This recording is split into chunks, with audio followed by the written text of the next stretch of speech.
Mr. O'Brien, transport directly to the bridge. Aye, sir. Energizing.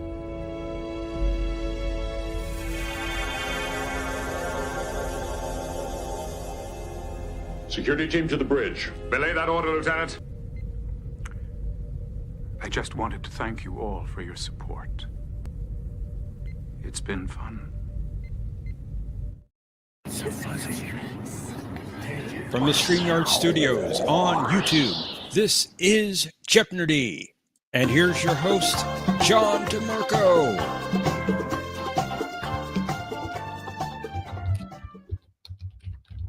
Greetings, everyone, and welcome to this week's edition of Jeopardy. We're glad you're here, and with us, as always, is our co-host, Professor Brainy Specs. Hey, John. It's good to be here. How are you? Good. How are you?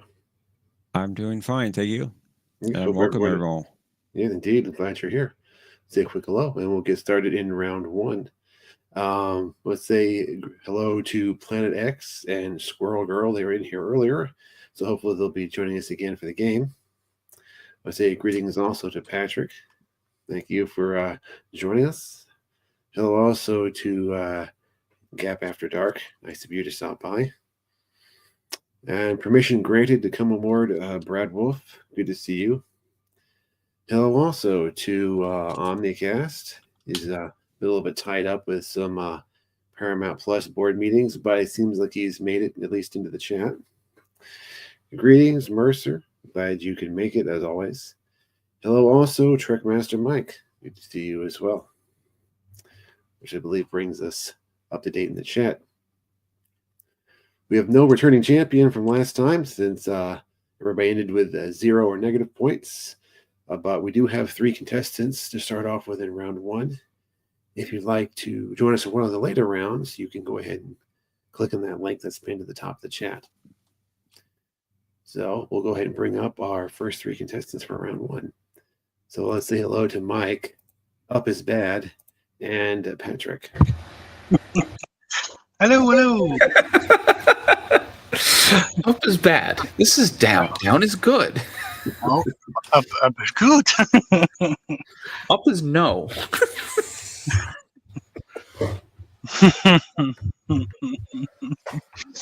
And appropriately a picture of the cat. I love it. Yep. I've always had something about Spot.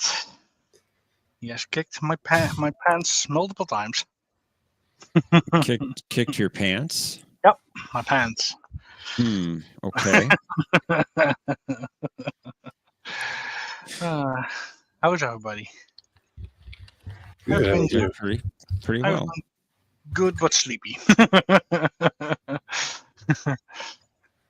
I can relate to that. Yeah. John, you sound a little under the weather, perhaps. No, I'm feeling fine. So I don't know. Okay. Your voice seemed a little off to me. Shots fired.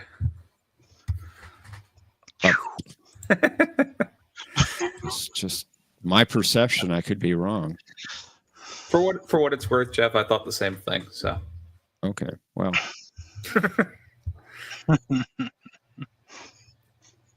Oh well. And Up is Bad. How are you?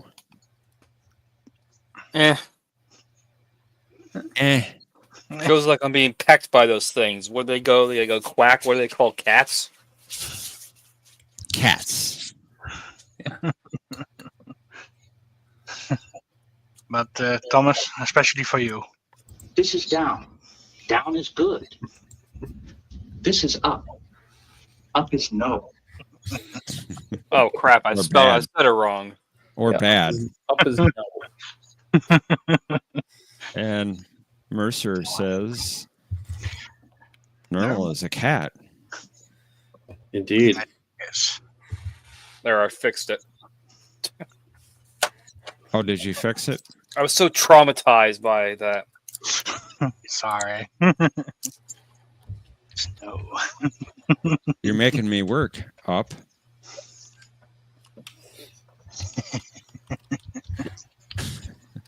And that's okay. Yeah. What? At least you're better at spelling people's names than other people are. Oof. I do my best. Verified. And Anna's here. Yay. Welcome, Anna. Greetings. Welcome, Anna. And if Danny's there with you, hello, Danny. Hello. Also hello. Yeah. Robert Rose Jr. to the chat. Planet X is here now. Greetings. Got a lot of people. Excellent. I don't know how about the other guys, but I'm ready. I'm ready as well. Let's do it. I'm ready to lose. Ask. Up. Are you ready? Up. Thomas.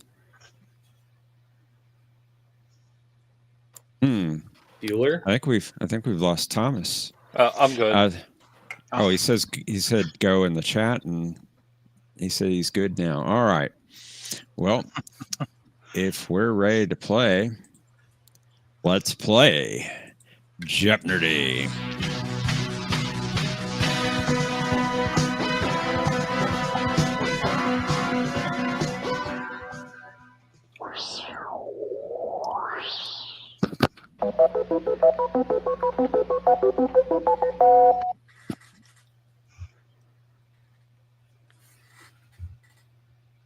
Our first category tonight is about the Universal Translator in DS9 and the films. Okay.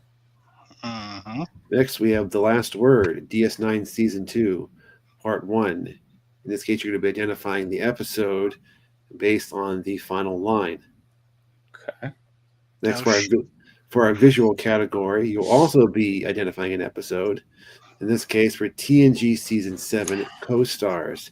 You're going to get an image of the end credits. Oh, of the end. Oh, no. Okay.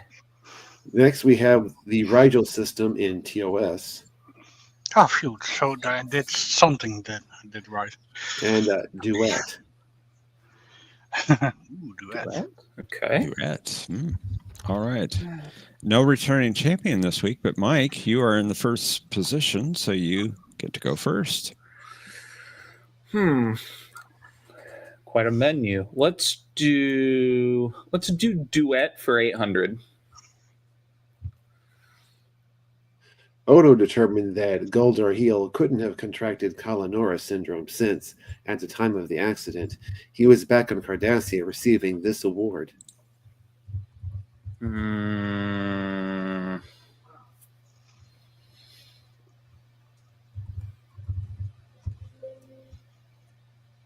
I don't remember the award. Pass. Up. I'm pretty sure it's not the National League Most Valuable Player. So, pass. Patrick. I do not really.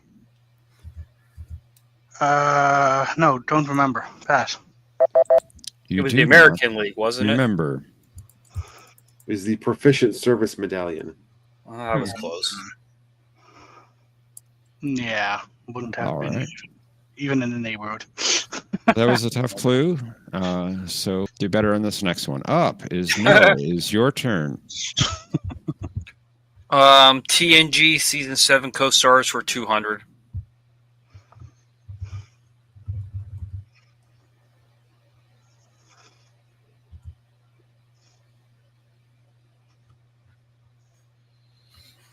You want the episode, right?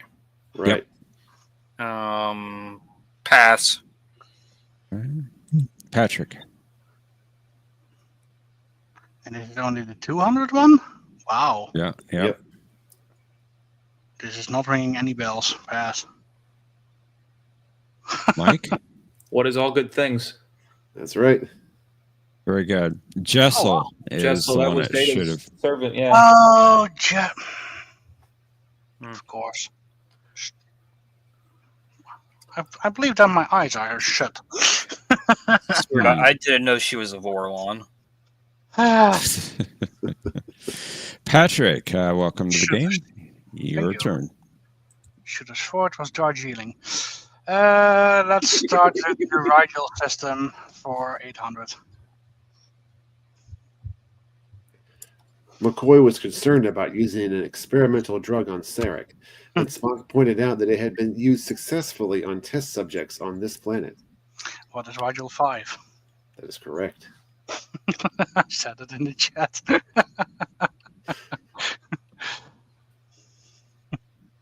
Very good. You got the lead, Patrick, but Mike, it is your turn. All right, let's try duet again for 600 this time.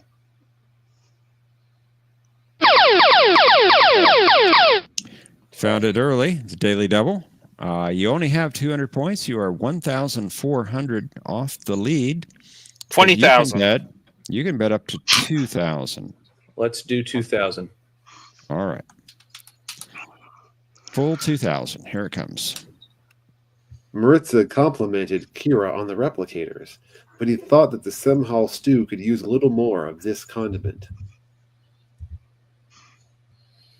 What is Yamak sauce? That would be it. Nicely done. Sure saw ketchup. Kardashian ketchup. Well done. You have the lead now. Up is no. Your turn. TNG 400.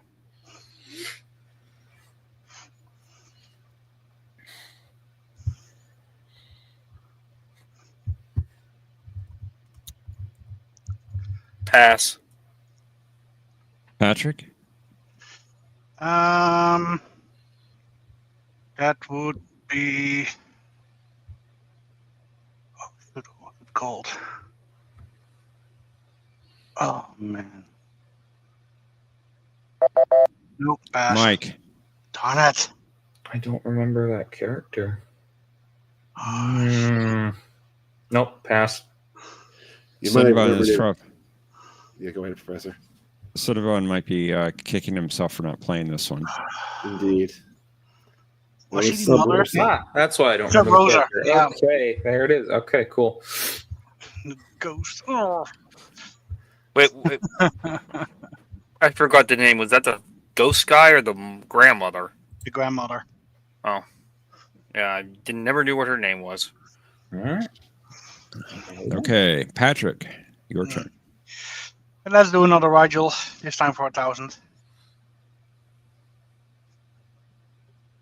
The technology, excuse me, on the Shoreleaf planet was capable of producing very lifelike replicas, including two girls from a chorus line in a cabaret on this planet that McCoy was familiar with.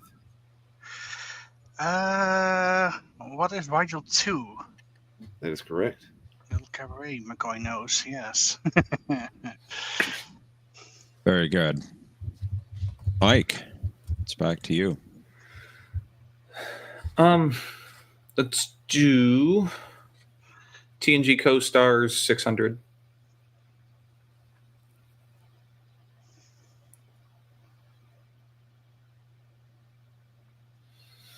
What is Descent Part 2? Nicely done. Yeah. Woohoo! Well done. And up is no. Might as well do the translator one for 200. Since the Universal Translator had been confiscated, this prisoner at Ruapente explained that an angry inmate wanted Kirk's obedience to the Brotherhood of Aliens and his coat. Who is Martia? That's right. Yep. And you're on the board. She also wanted him to know that that wasn't his knee. Right? I should ask Matthew what part that was. See if he answers me this time.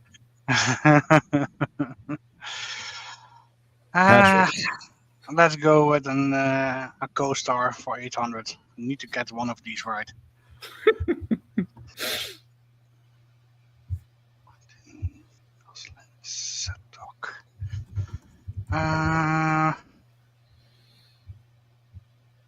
Yeah, That was, and I know it one. I know that one. At least I don't. Dude. No, pass. I don't know any of these. Mike. Shit. What is Gambit Part 2? That's right. Well done. I'm not good with TNG. Good steal, and it is your turn, Mike. Well, let's finish up TNG co-stars for 1,000.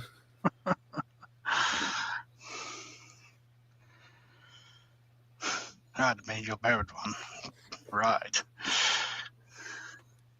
But that should narrow it down. Yeah. Rainer never actually showed up in the Pegasus, so it's not that. Pass. I don't know.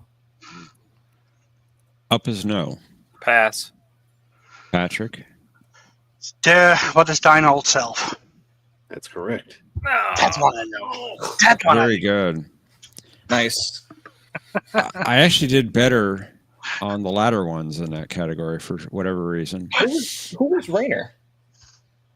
If I remember correctly, he was the one on the bridge with Beverly at the beginning of the episode. Oh, okay. I saw Rainer. All I could think was Admiral Rainer from the Pegasus, but I was like, she never showed up in the episode. What? Okay. No, just the. They just reference her. Okay. I got it from The Apprentice. Yeah, I couldn't. Okay. Up is no. It's your turn. Translator for 400. Rom was a bit confused as to why 20th century humans, if they didn't have universal translators, would be doing this. What is hitting their heads? That's correct. Nicely done. Good job. Patrick. Let's go back to a Rigel for 600. That's something I'm prepared for. Mr. Hengist's origin on this planet was a key clue in revealing that his body had been taken over by Red Jack.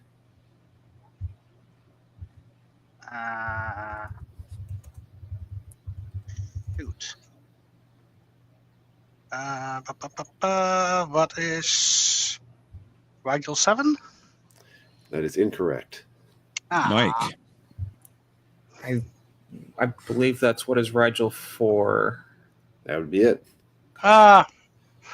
Mistaken. His name was also Sebastian and Jeff. What? Excuse me? Can't win them all. Mike, it's your turn. Duet for 1,000. Initially, Maritza claimed to suffer from this disease that was very similar to Kalanora syndrome.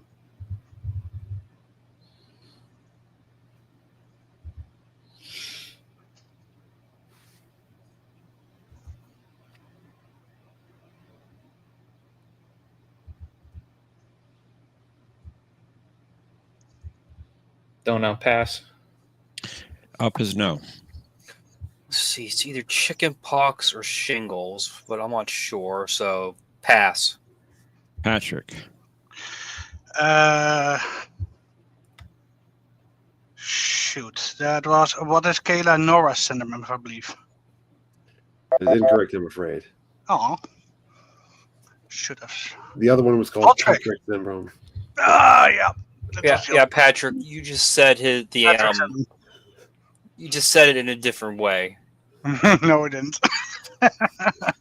Well, no, Kalanora, you said it Kalanora a little bit differently. Yeah. It's not my night.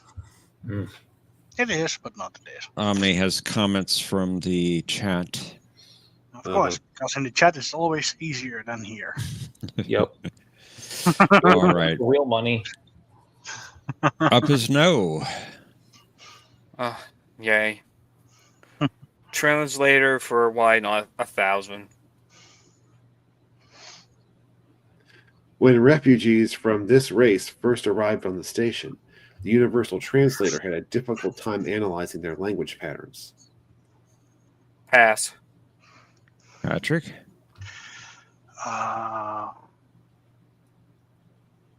Yeah, I can picture them, but the name, nope. So pass. Mike. Pass. They were the Skria. Skria. Mm-hmm. Yep. With a fancy car, maybe Mercer. The people with the facial features that didn't look that appealing. And Patrick, it is your turn. Right. Rigel 400, please. From what Spock had heard, the lithium mining operation on this planet yielded high-grade ore. What is Rigel 12? That is correct. Lithium crystals. Mike, back to you.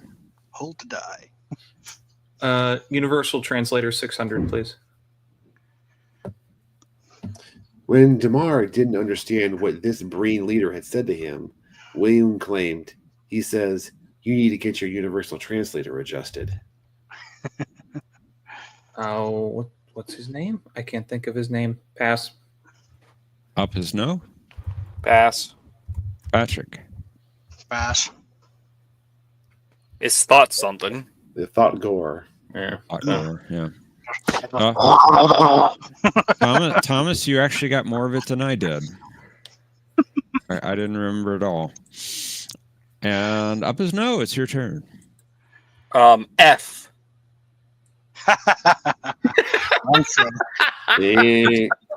Excuse me? Translator for 800. A universal translator would be recognized, so the crew of the Enterprise A had to respond personally to this Klingon listening post. Pass. Patrick. The name of that post. Oh, man.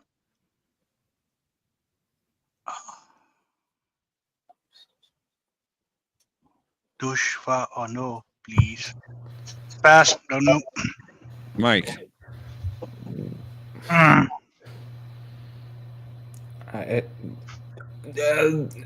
God, I know. What's the Morska outpost? There you go. Yes. Wow. Very good. Very good. See, Omni's F failed me again. That's the only special. Okay. Patrick. Let's clear out the Rigel system. After the fight on this planet, Captain Pike considered the possibility of resigning his commission. Well, it's Rigel 7. That's correct. And now I see who sent the planet killer toward Rigel. Clear out the Rigel system. Got it. Okay, Patrick. Wow. But not anymore. Mike, it's your turn. Sorry. Duet 400. Goldar Heel was the infamous commander of this forced labor camp. What is Galateb? That's right. Yes. That was New Zealand. What is Georgia? Wow, Thomas. I'm not sure how Omni could do that, but okay. Up is no. It's your turn. DS9 200. You were right. Bajor is not Quintana. So stupid people again. Looking for the episode title. Yeah, I pass. Patrick. Crap.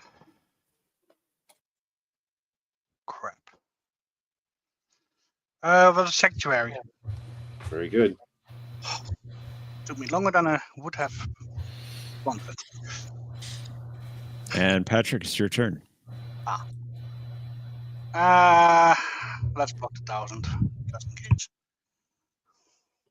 Go on. I'm listening. That one was. What is duet? That is incorrect, I'm afraid. Mike. Don't know. Pass. Up is no. Pass. The Homecoming? That was from Rivals. Rivals. Yeah, because the other guy was an Elorian, so he was a listener. Okay. Yeah, I forgot to watch this video. I had forgotten that we hadn't had the show last week. Mike. Let's finish up duet. This Cardassian missed the games of Clevie and Montar that he used to play with Odo. Although the constable recalled that they played one game and he cheated. Who's Ducat? That's right. Yep. Well done. Dolores' no. friend? Wrong franchise. Welcome, Mr. T. Dowd. Greetings. Hey, Mr. Up, T. up is no. It's your turn. 400. Will you ever be able to trust me in the same way again? Pass. Patrick. Ooh. What is necessary evil? Yep. That's the one. Yeah. So done. It's your turn, Patrick. Then the 800, please. Nice try, Quark, but I know you better than that. What is rules of acquisition? Very good. Sure, it's not rules of the game. Yeah. Should have said that earlier. All right, Mike, you get the final clue. Here it comes. That I guess some of us won't quite be done by the time they get here.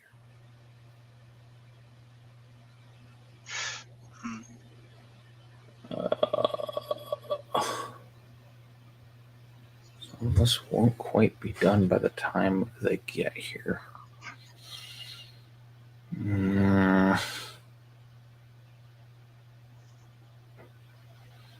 What is the Jem'Hadar Part 2? Unfortunately, that is incorrect. Okay. Up is no. Pass. Patrick. What is the circle? That's it.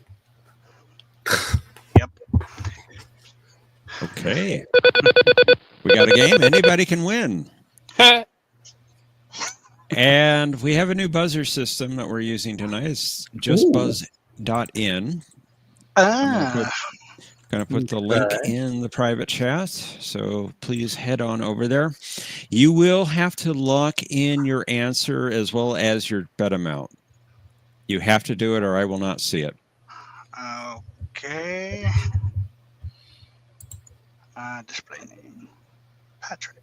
That's a good And in the thing. meantime, if anyone who would like to join us in Wait, round it's saying 2, invalid room code. Invalid room code, indeed. But Uh-huh. okay, maybe it timed out. Or the exclamation mark did not copy when you click the link. Okay. Most likely. That's probably it. All right. Just saw it. Right. So Let me create one without the exclamation mark and it should work. I was just copying it, but okay, whatever. Can be done. Does that one work? Sorry for the technical difficulties. Let's head to Final Jeopnerdy while they're doing that. We'll reveal the category that they'll consider their There we amounts go. with. Oh wait, sorry, I had not gotten that you had one without the exclamation mark now, but okay, I'm there. Okay, I see it. the category is Rigel System Locations. Rigel. What? Oh no. Rigel. Very interesting bet amount. Up is no. Wait. Where do you put your bet amount? In the box. Okay. What's in that box? Yeah. Like where it says optional type or send text answer. Yeah. Mm,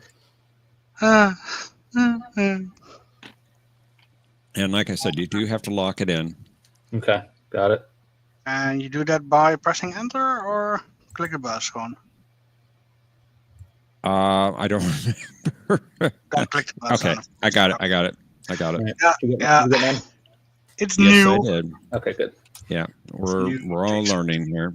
Exactly. Okay. So the other one is still down. Wow. Yeah, and I got a feeling it is not coming back. Rest in pieces. Yeah. Okay. And let's reveal our clue. Curzon was once kicked out of the Barrows Inn, one of the wildest bars in the whole Rigel system, for doing this. Players, you have 30 seconds. Kapla!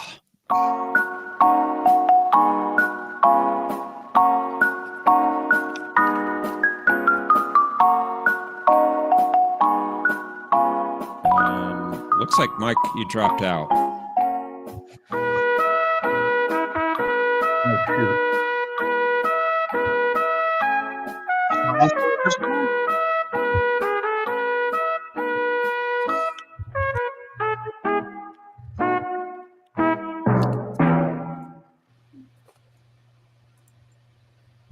Okay, we'll give Mike just a sec. I'm sorry. Since he dropped out.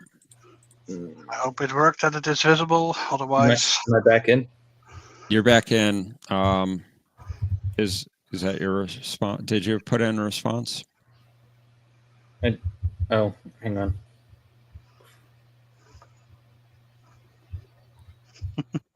It's brand new, everyone. We're all learning.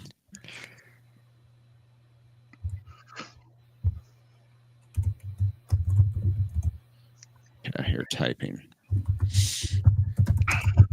Yeah. So I had to refresh the page. Okay, that should. And Omni is first. Okay. I did get it. oh, what was it? I don't know. What was it, Patrick? Did you told me a little bit ago? Up is no. Darn it. Because this is not a rematch. You make a mockery of me. Okay, let's find out who the winner is. Up is no. You had 1,200 points entering final Jeopnerdy. What was your response to the clue? What is nothing? That is incorrect, I'm afraid. So sorry. What up is no. How much did you wager? You bet it all. That takes you back down to 0. Sorry about that. Patrick, you had second place in 6,000 points. What was your reply? What is set fire to it? That is correct. Well done. Hey. Very good. And your bet amount was 5,999, giving you 11,999 points. See if that's enough. Who knows? Mike, you had the lead at 6,200 points. What was your response? Setting fire to the bar. Very good. Very good. Bet amount was all of it, 6,200 points. 12,400 points is your total. And that's enough to be the champion, Mike. Well done, Mike. Good work. I debated betting nothing, knowing Patrick would have to bet high, but I was like, do I want to bet on him getting it wrong? I don't like that. I don't like those odds. I forgot the last word video to watch, but I did not forget the Rigel one. Although I made one mistake in it. The reason I said up is no had an interesting bet amount. He said 1,200-ish.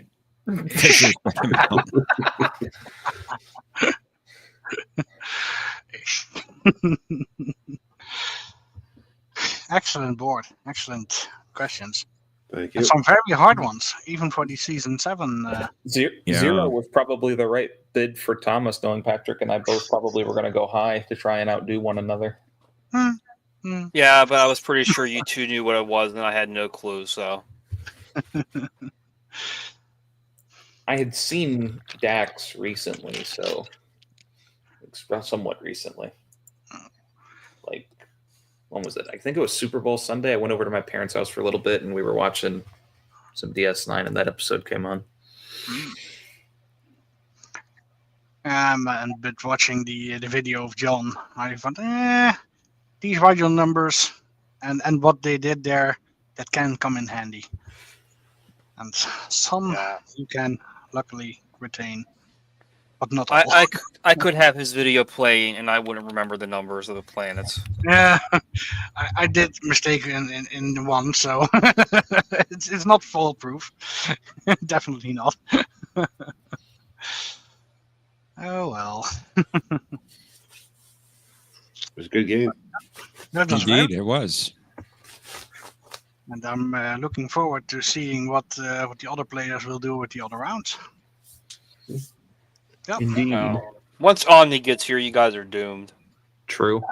That is I'm fact. already doomed. Are you? I'm already doomed because I'm just in the back after a few seconds. If Paramount Plus could tie up their board meeting and their shareholders meeting for just a little bit longer, it'd be great. They need to talk about an exit marketing strategy for the highly anticipated movie event known as Section 31. Try and get what? those tomato meter numbers up. That's what they're working on. Here, Rumor try to has about 20%. Hey, Tokyo. Hi, Tokyo. Hi, Tokyo. We do have a spot available for round 2. If anyone would like to join us, you just go ahead and click on that link at the top of the chat. Indeed, indeed. Well, I will be in the back, seeing if maybe I will before round number 3 or something. If not, then I'm for the after party, of course. So Sounds good. I'll be there. Thank you. Thank you for playing, Patrick. Thank you. Now let's welcome up Mercer for round 2, and we'll see if we have a third contestant to join us for our second round. Mercer, have you ever told Normal that up is no? No, I have not. But she's right here. Do you want to tell her? Normal, this is down. Down is good. This is up. Up is no.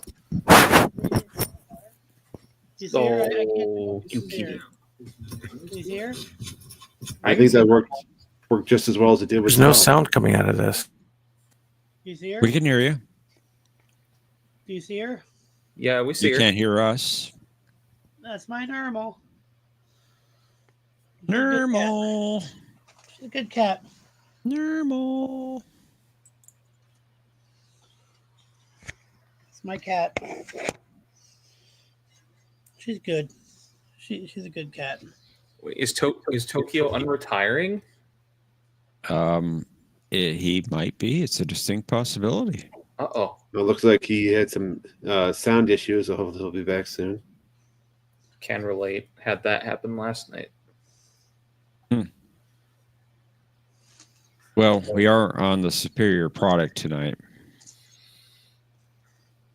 True. Very true. Tokyo, you should play.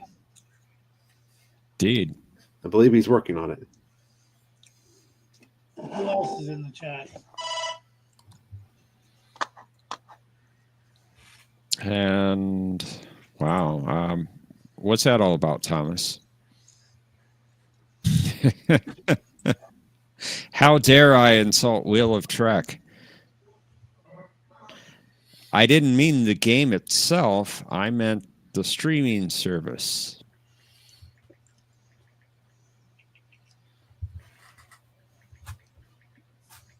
I see you backstage, Tokyo, but it looks like your devices aren't connected. At least your camera isn't. Or, yeah, in any case.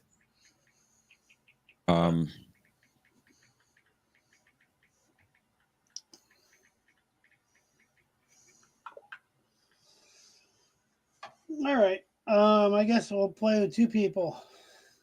Um, That's the way it goes. We should invite Shatner to play. Mr. T Dowd should come up. Hold on, let me see if I can get Kristen to play. Hold on. Careful sharing your home and pet, Mercer. You never know if Lursa and Beto are piggybacking on your signal. They could be. Hold on, let me see if Kristen's around. Jeopardy. She's the one that came with me to the Trek convention back in November. Omni, we are waiting to see if Tokyo can play. We're short players. He's having some sound issues. We have tall players too. It's a distinct possibility. Just what is average, Mr. T Down?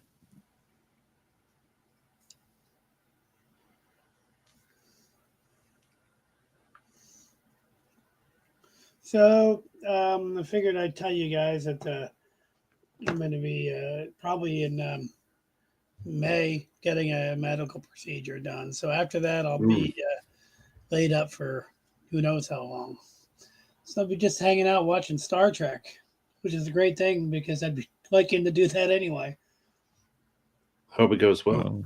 Yes, indeed. I appreciate it. I didn't know what was going on for a week or so.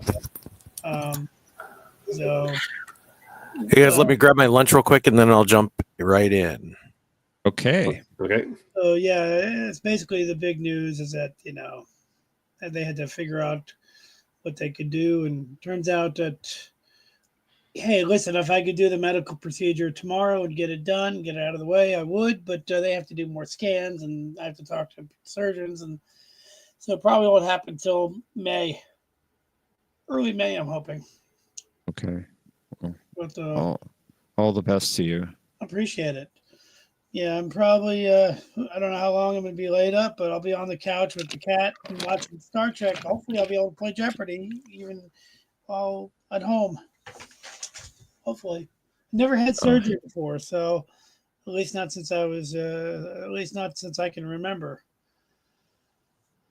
They gotta remove part of the kidney and then reseal it up. Mr. T. Dowd says average height is the term used by little people to refer to non-little people. And what exactly is a little person? You're talking like Mr. an T. Ewok Dowd. or a Jautini, like a Jawa. Patrick has some advice for you, Mercer. It suddenly got louder in here. Yeah, it did. But Patrick says, go watch the entirety of Voyager, Mercer. Good for the healing process, he says. I do own it, but I will not watch it. I mean, I will watch it, but not all of it. No, Okay. normal. That is up. Up is no. Isn't she cute? I love. Look at the cat. Up is no. Normal.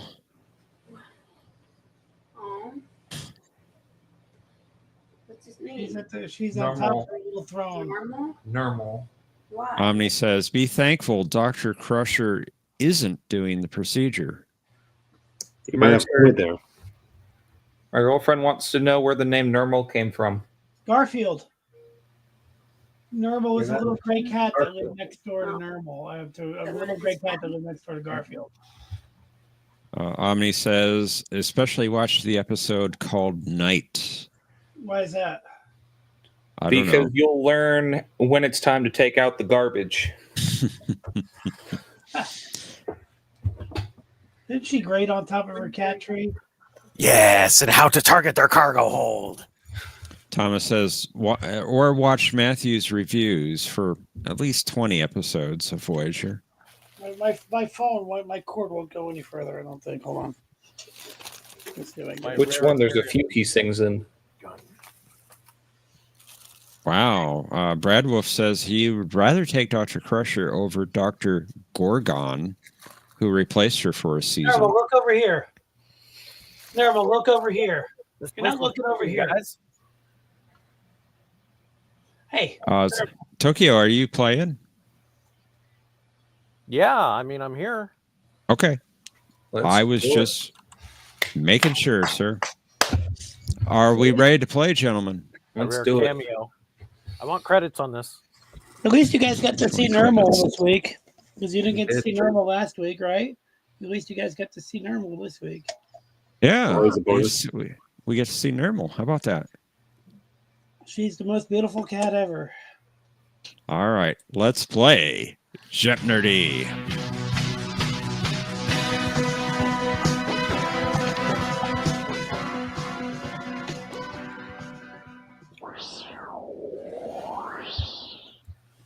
Please be a Ghostbusters category. No Voyager categories, please. We're starting with the Universal Translator in Enterprise. Nice. Next, we have The Last Word, DS9, Season 2, Part 2. Nice. You'll be identifying the episode from the last line. Okay. Nice. Visual category, DS9, Season 7 co-stars. As Sweet. before, you'll be getting an image from the end credits. Nice. Then we have the Rigel System and other series, other than TOS, I mean. And Journey to Babel. I've never seen And- that. Is it good? It's pretty good. Yeah. As we had last week, we have two categories with DS9 in the title of the category. So please be specific when you ask for your category. All right, Mike, you're our returning champion, and you get to go first. Let's do DS9 Season 7 co-stars for 600, please.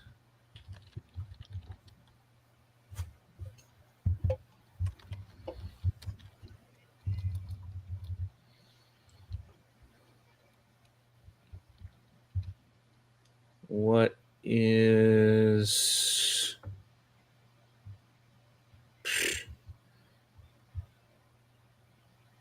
What is It's Only a Paper Moon? Unfortunately, that is incorrect. Mercer. What is Bada Bing Bada Bang? And that's the one. Yeah. And I'll do 600 on Babel, please. Spock surmised that the Orion's plan was to incite war in order to supply dilithium to both sides, while they continued to raid this planet. What is Corridon? That is correct. Nice. Mercer's off to a hot start. Well done. Tokyo, welcome to the game. I got my free pickings of everything I'm going to lose. On a Universal Translator, 600. During one of Enterprise's first encounters with a new species, the translator had trouble locking on to this race's language, but Hoshi managed to communicate to them about a mutual threat. Oh, that's a good one.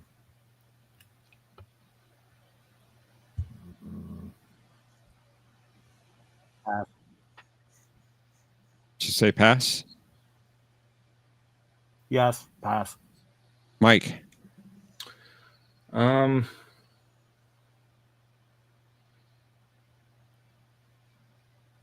I'll take a guess. What are the Klingons? That is incorrect, unfortunately. Mercer. What is the Axonarians? That's right.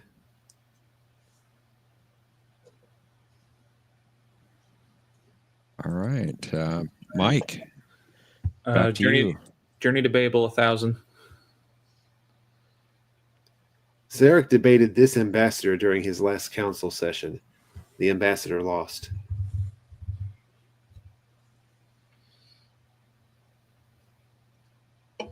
Who is Ambassador Gov? Very good. Good job. Took the Well word right out done. of my mouth. Well done. All right, back to positive territory. But it's Mercer's turn. Let's try 800 for Babel. Zarek and Spock shared this relatively rare Vulcan blood type. What is T negative? That's correct.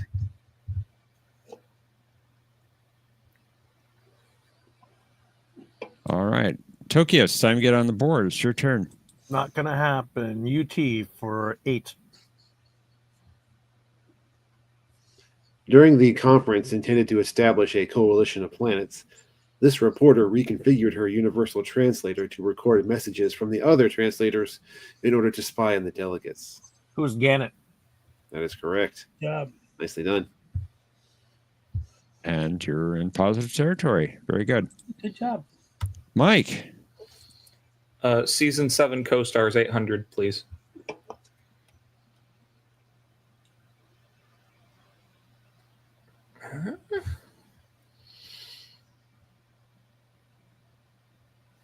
Not to be confused with the singer, right? No. Pass. Mercer. I'm going to guess. What is Covenant? That is incorrect. Tokyo. Pass. It's only a paper moon. Oh, okay, I know. Keisha is Jake's girlfriend. Yeah, I just figured just as I was thinking it was the girl that was pregnant with Ducat's illegitimate child, but I couldn't remember her name.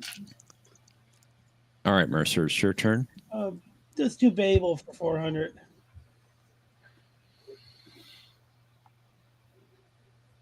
Sarek disagreed with Spock's decision to join Starfleet instead of this institution. What is the Vulcan Science Academy? And it's the only Very good. It's the only scene from 09 that I thought was pretty funny. Because Quinto sold the live long and prosper, but he's really selling FU. Mm-hmm. Like it's not consistent with the character, and I shouldn't like it. But Quinto UT for 1,000. But he pulled it off. While Enterprise was pursuing the augments, Archer used the newly updated Universal Translator to bluff a Klingon battlecruiser that this Chancellor was on board. Oh, what was his name?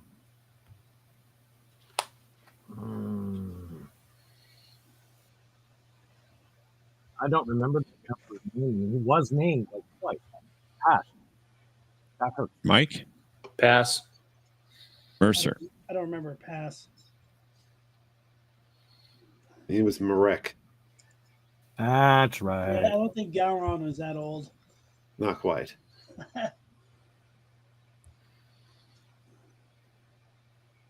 All right, Mike, it's your turn. F. Listen, I had to satisfy the crowd. The crowd demanded it. And by the crowd, I mean Thomas. Okay. Like I had to satisfy the crowd the other night on Matthew's stream. But Season 7, 1,000.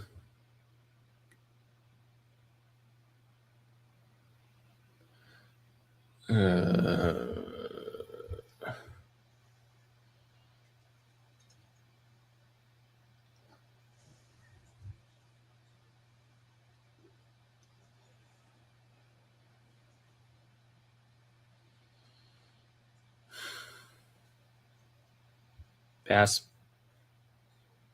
Mercer? Oh, you want the episode? Yes. Pass. I don't remember. Tokyo? This could literally be any episode. I'm going to pass. Except it From isn't. Chimera. Good episode. All right, Mercer. Let's finish up Babel. The episode marks the first appearance of this argumentative species. Who are the Tellarites? That is correct. That episode is jam-packed. It is. It is. Excellent episode as well. And we watched it recently, which helped me with this category. UT4. All right, UT4. For her shore leave on this planet, Hoshi decided to leave her universal translator on the ship because she felt that she had been relying on it too much. What is Ryza? That's correct. Good job. Well done. Mike. Co-stars 400.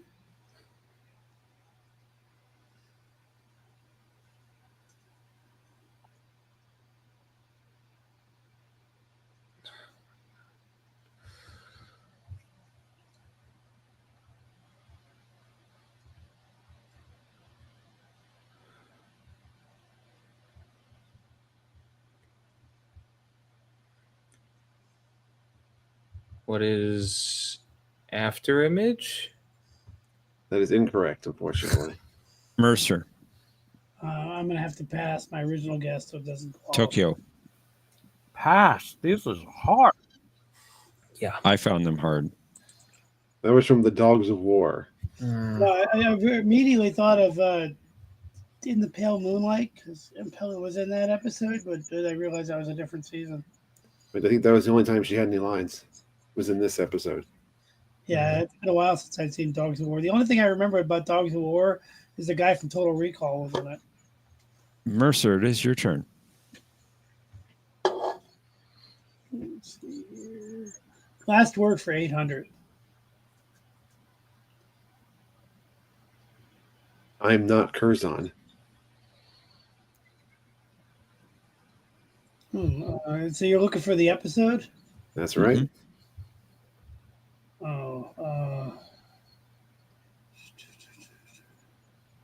I'm going to pass on that one.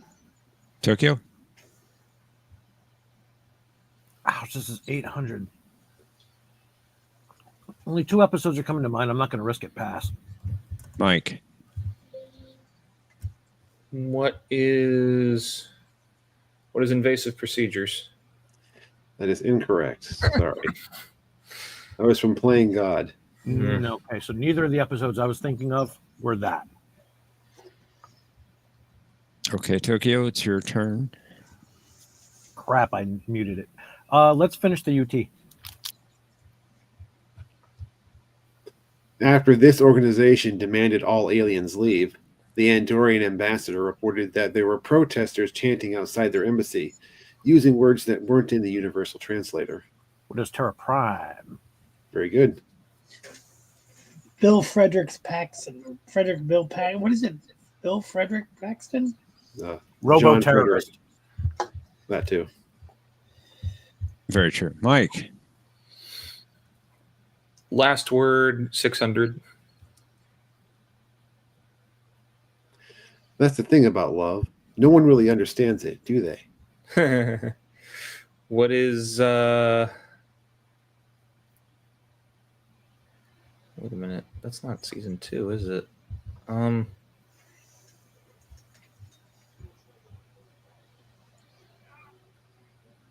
What is fascination? That is incorrect, unfortunately. Mercer. I'm going to try. What is Second Sight? That is also incorrect. Tokyo. Pass. That was profit and loss. I just took a wild guess. I really should have gone only if I knew it, but I took a guess. It's all right, Mercer. You still have the lead. It's your turn. Let's try last word for 1,000. Okay, you found the daily double. You have the lead. You have 1,000-point lead over Tokyo. How much of your 3,800 would you like to bet? 5 points, please. Okay, minimum bet of 5 points. Smart move. Computer, 2 to beam up. Oh, what is my computer just answered. What is shadow play? Very good. Got your 5 points. Thanks. Huh, nicely done. All right, very good. Tokyo, you could take the lead here. It's your turn. Rigel for 6. Odo thought it was impossible to purge everything in the computer's active memory, but Kajata explained that Vantaka had done the exact same thing on this planet. Obvious Rigel something. Now we have to figure out the number. I'm going to pass. Mike? No idea. Pass. Mercer? I am passing. That was Rigel 7. Ah. All right, Mike, it's your turn. Planet number 3, but it's not there anymore. Don't you think I know that? Co-stars 200. Got to get one of these.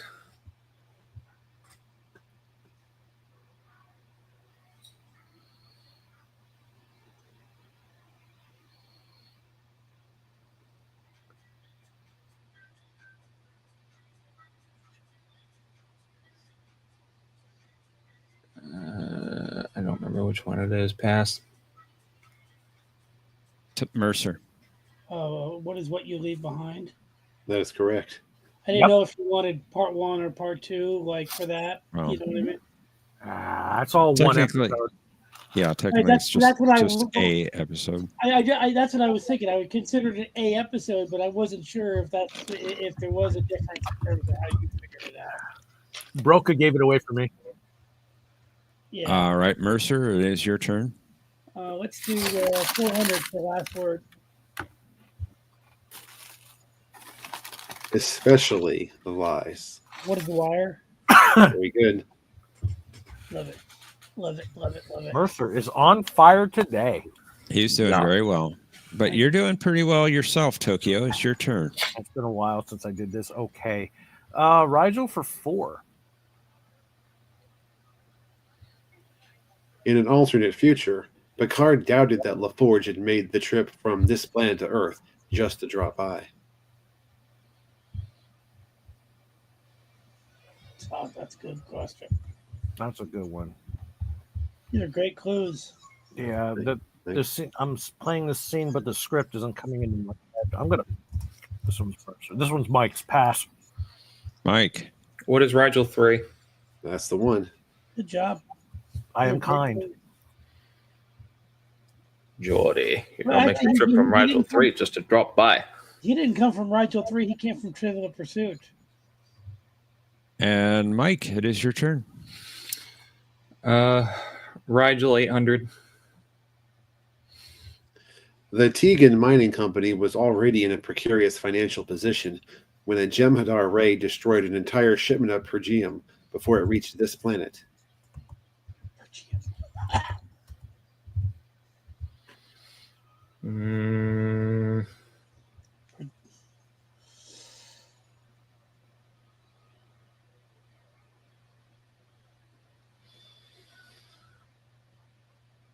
Nope, I don't remember which one. Pass. Mercer. Pass. Tokyo. I've got a number in mind, but it's way too much money to risk. Pass. It was Rigel 4. I love the Pergium reference. I was going to guess that, but no. I love the Pergium reference, which is a callback to A Devil in the Dark. Pergium, or anything you want. Vanderberg. Burnt to a crisp. Love that line. Burnt to a crisp. All right, Mercer, it's your turn. Last word for 200. If the Dominion comes through the wormhole, the first battle will be fought here, and I intend to be ready for them. What is a Jeopnerdy? That is correct. Well done. Tokyo. 200. This was the first alien world visited by the NX-01. I believe that was 10. That is correct. I don't. Well done. Okay, Mike. It's last clue, your clue. Here it comes. Allegedly, a brilliant young astronomer from this planet once named a star after Loxana Troy. Well, you could do that for $29.95. Any star you want. Just order now.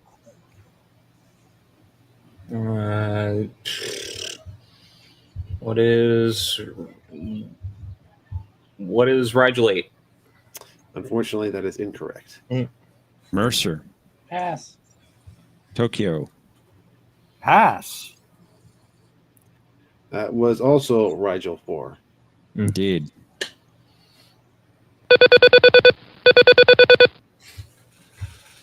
Okay. Putting in the private chat the current link for our buzzer system. Let's go to Final Jeopnerdy. Unfortunately, Mike, you will not be able to play. That is okay. That was a hard round. Good job, guys. It's taking me to some weird page. I've never seen this.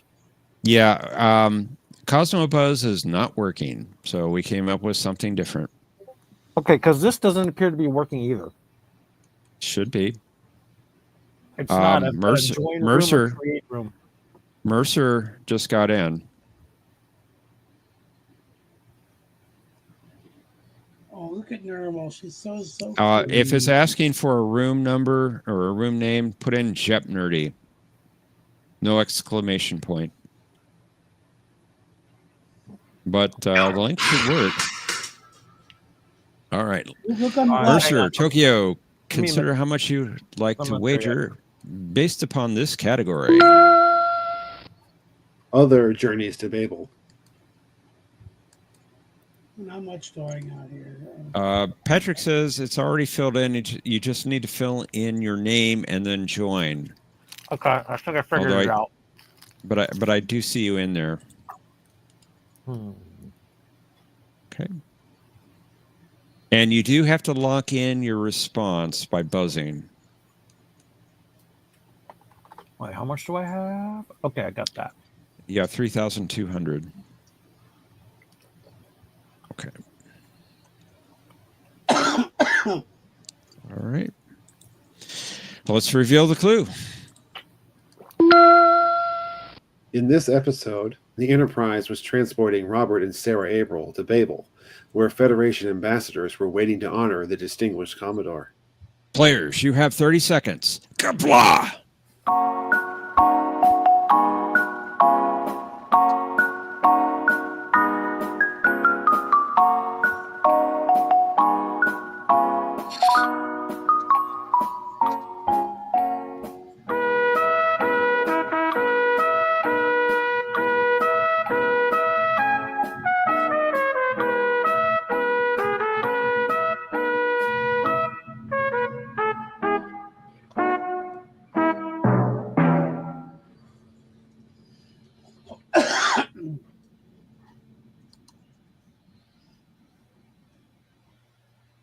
Let's get your responses into the game board. It's a little bit harder to copy in this one. And let's find out who the winner is. Sorry? So if it went through, Sorry? I'm happy. It did go through, yep. Oh. Let's find out who the winner is. Tokyo, you had 3,200 points, second place, entering Final Jeopnerdy. What was your response to the clue? The counterclock incident. That is correct. Nicely done. Very good. Congrats, well done. man. Congrats. And what was your wager? 2,000 points, giving you 5,200 points. Very good. Let's see if that's going to be enough for you. You're slightly behind Mercer yet. Mercer, you had the lead at 5,205 points. What was your reply? Night of the Phoenix, one man can make a difference. Cue music. Well, it's good music, but that is unfortunately an incorrect response. Aw. How much was your wager? 309 Wow, points. good Interesting. job, guys. Giving you 4,896 points. And Tokyo, you are the champion. I haven't heard that in a year. I thought you were the reason I even bet anything at all is because I thought you might pick from Enterprise, the Babel episode from Enterprise. So that's why I bet anything at all. Wasn't there an episode in Enterprise where they go to Babel? They try to go to Babel? Yeah. It was called Babel. Yeah, so that's why. Or Babel 1, excuse me. Babel 1. They were trying to go. Yeah, it looks like they tried to go to Ryza for like 3 episodes. Did you win? Oh well, in this case, though, Romulans had a different. Wanted to say something different, so. But in season 1, didn't they spend like 3 episodes trying to get to Babel? You really want to? Yeah, I It was in figured season Omni 4, would but like yes. my answer. Yeah, I figured Omni would like my answer. Thank you, everybody. I should have put a nice, indecent little town.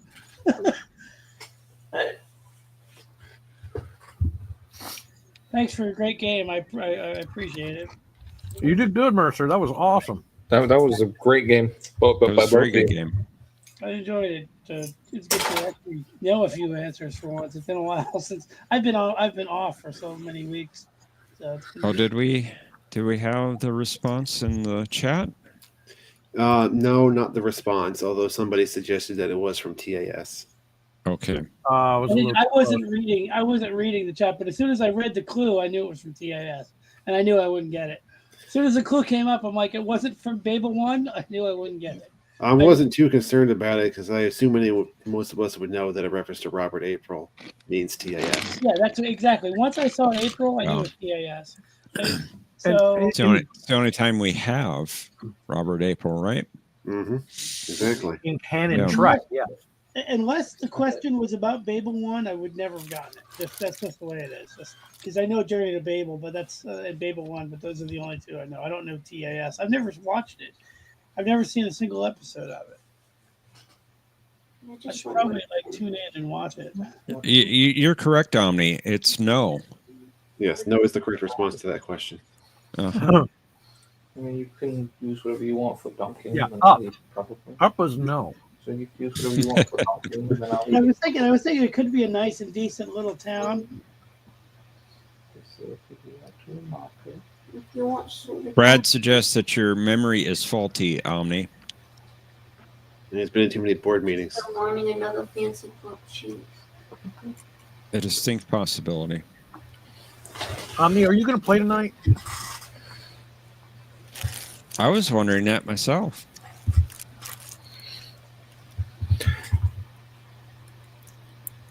Well, Omni or anyone else in the chat who'd like to join us in round 3, go and click on that link. By the way, before you kick me out,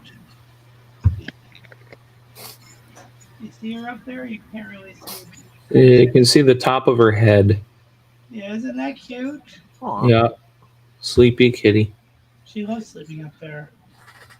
It's hard to see. Up is no.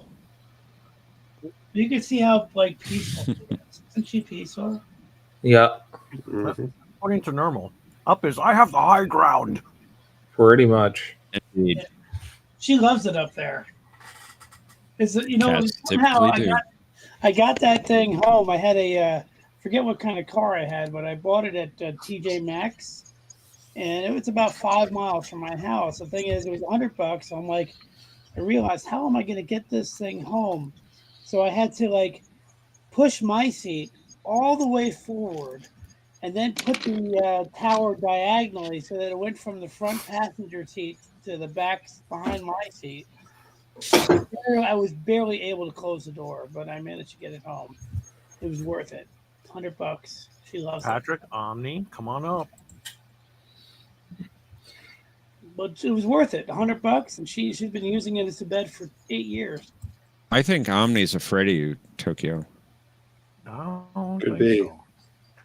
Yeah, I think he is. I got to tell you, John, those are great clues, but the funniest thing was hearing you laugh last night. Never heard it before. That was quite a laugh for you, John. Glad I could oblige. You smile. You smile a lot, but you never laugh out loud. Oh, he laughs, just not like he did last night. I've never heard it, so good to hear it. I heard John have a belly laugh that'll curl your hair. What was that Enterprise episode where Hoshi learned to argue with Tellarites? That was kind of cool. Oh my! Babel 1. Oh, there. Hey, Omni. Yeah, no, was it? That was Babel 1. Yeah. Oh my! She learned that Because they that's what she called. That's what she called Porthos main. Oh yeah. Hey, Omni, you're proud. Hey, You did a great job. Yeah, I was driving home listening to you. Mercer, great job. And Tokyo, Mercer awesome. rocked that game. Hey, No, you really did good. Before you play, did you see my Mad Magazine thing and Well, you were able to watch it? oh, you mean the thing you sent me? Yes, that was very good. I never saw that before. That was really wasn't good. that funny? What did you think of that console? Did you notice the flaw? It's got a couple of inside jokes in there. Yeah, I saw that. Don't touch Kid here because He's ticklish. Yeah. See, when you redo the car, you got to redo it so that it has that console instead of the real console. I'll be happy to have any console at this point. Right now, it's in pieces. Just like Janeway likes the Borg, in pieces. In pieces. Next Just week, like Mikey's computer, in pieces. Next week, Kristen and I are going to hit the antique stores, and we're going to go from one antique store to the other. Okay, all right. Sounds fun. So anyway, good luck. Thanks for the great game. I'm going to watch from behind the scenes. I've finally had a decent game. It's been a long You did time. great. And the questions were not easy this game, too, in either round. So really good job. DS9 is my thing. I just love DS9. And there are certain things I know, and certain things like Voyager is not my thing. Old TNG is not my thing. New TNG is pretty good. Like, I knew all the duet questions. I wish I had duet. That was a great episode. Yeah. I wasn't playing that when they did that. But yeah, it was fun, man. I just could. I figured you'd be proud of me for my final Jeopardy. Extremely. It's not easy. And of course, John has to have TAS as the great equalizer of the entire game. Right, yeah, that's Exactly. But it's not often that he puts it in final, though, right? Oh, I he mean, does. in final? Every once in a while. Yeah, I don't, I mean, yeah, sometimes.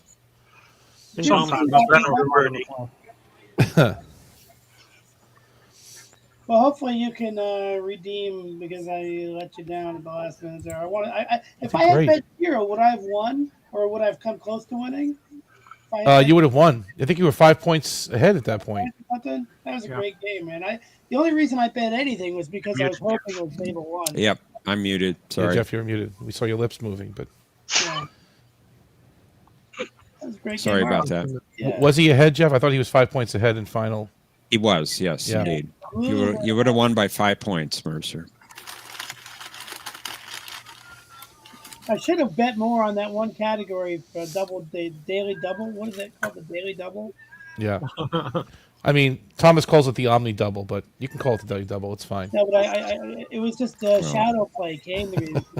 That's the only episode of season 2 that was like a typical TNG episode where they just beam up after the episode's over. Yeah, I like that one. It was just like it had like 5 different plots, but at the end it's just like let's beam up, let's get out of here.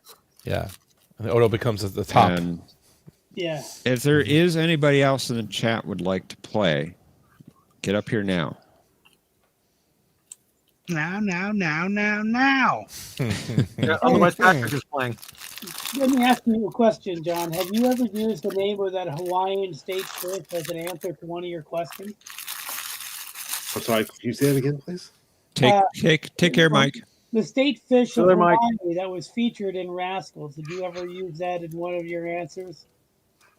Not the name of the fish. I did have I used a picture of it recently for a question. The name of the fish would take up more characters than you have. Wingfish? If you remember, that thing had like 20 letters in the name. I know it's a pretty long name, yeah. Well, John, I don't think anybody else is coming up. I'm surprised no one's Doesn't going to seem like it, no. a experimental drive question in this round, you know? That's a touchy subject nowadays. No. That's Definitely. let's do it just like this. We haven't had a lineup like this in a long time. It's been too long. Let's do it. Yeah. I'll go ahead and put you backstage, Mercer, for the last Thanks round. for And we'll go letting me with play, guys. I'm glad to finally do a little better than normal. So thank you. Great game, You Mercer. did well. You did well. You did better than normal. No. She's living the dream up there. She's on patrol. Good luck, guys. Good luck, Omni. Thanks. One man can make a difference. Welcome, Ervik. On the bridge of that greetings. Hey, Eric. Because while you're there, Well, yeah. make a difference. But yeah, round number 3, also known as the round we do not have prepared. Barry says, I didn't get any right playing along. No way would I embarrass myself live. Oh, Barry, it's a lot of fun. Ton of fun. Welcome, by the way. That's it. And yes, welcome to Jeopnerdy. Are the three of you ready? Yeah. Ready. Ready? Yeah. First time being ready for 2 games in a row in a long time. Never. It'll be the last time because Omni's going to kick my ass. I don't know. We'll see. I've had a long day. Let's go. Let's see. Yeah, that's not an excuse. I had a long day. Yeah. Well, you on a bad day is still a winning performance. Exactly. So Let's don't give me see. that. Oh, I've had a long day. I had a long day, working 12 hours. Getting from there to here. That's 4 too much.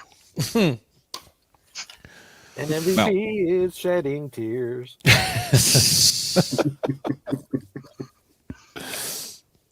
Well, before we lose any more subscribers, let's play Jeopnerdy.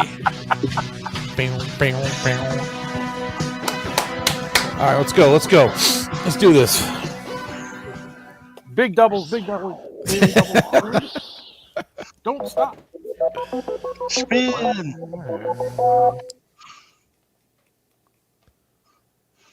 All right, first category is an audio. We provided a Klingon phrase. I want you to tell us the English translation. Nice. Oh, shoot. Nice. Next, we have McKinley Places. I want you to identify an episode for that one. And similarly, in the visual category, we have Voyager Season 7 co-stars. Awesome. Mm-hmm. That brings us to The Ship of Death. I want to file a protest. I don't know what ship that is. I don't know what ship that would Finally, be. The Countess Regina. Countess Regina. Beautiful. Beautiful. That's all yours, Omni. That's all yours. We've already had that one. On your game. No. Repeat. Tokyo, welcome back as returning champion, sir. It is your first turn of the game. Been a long time. Let's go Klingon Gach for 800. Klingon. Translate this phrase.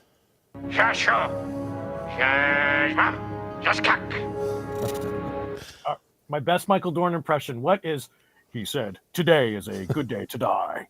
That is correct. The only one I most likely knew. Very good. Omni, welcome. Hey. Let's do McKinley Places for 1,000, please. Ooh, shot fired, Thomas. Ah. It's funny. This reminds me of McKinley Park. I used to take my sister there when we were kids. You want the episode, right? Yep. That's right. It would be Equinox. What is Equinox? Very good. Part 2. That was Noah Lessing who said that, if I'm not mistaken. Yeah. That is true, yes.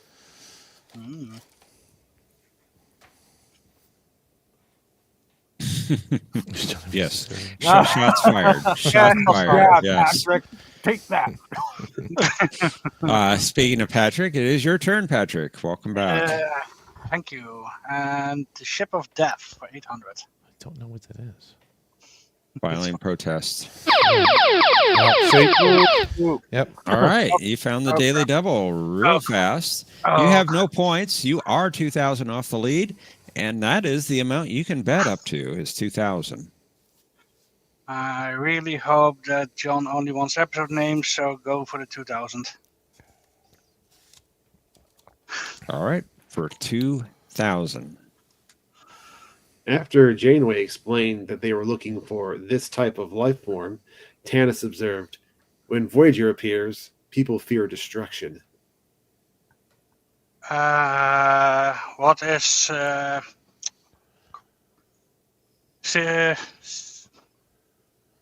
Sistinian? Sisponian? Ah, man, how do you pronounce that?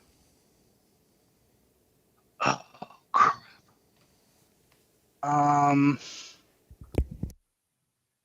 Oh, no. Yeah. It's not coming to me. Tear caker. Yeah, I know. Sorry about that, Patrick. Yeah. You're looking for Sporocystian. Sporocystian, that was it. Yeah. You were. Oh well. Patrick. Oh well. You were really close. They probably would have accepted that. Nope, I wouldn't have. You're not the judge. John and Jeff are. Yeah. I always defer, I should say, to John. All right, Tokyo, it's your turn. So half the quadrant knows it. That's why they're learning to speak Klingonese.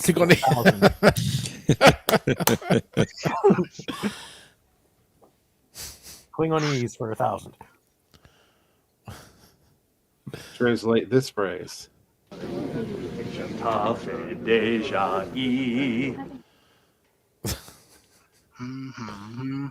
beginning of the song.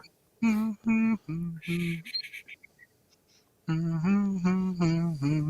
right, Patrick, we know it. We know the song. Sorry.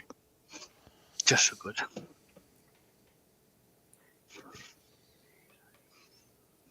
Oh,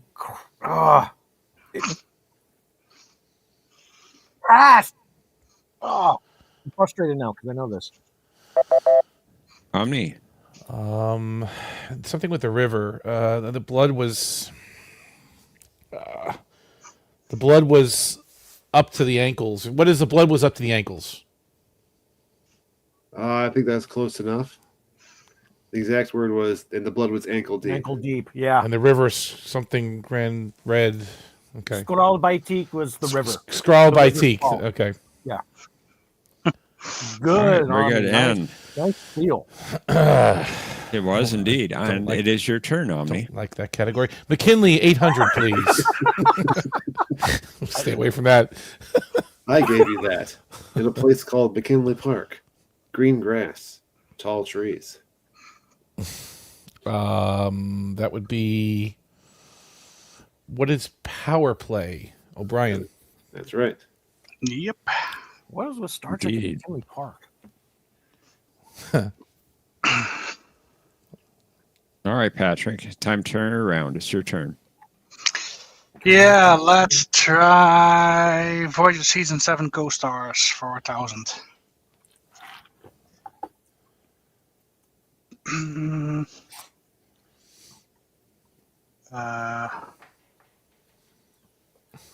That was what's the void?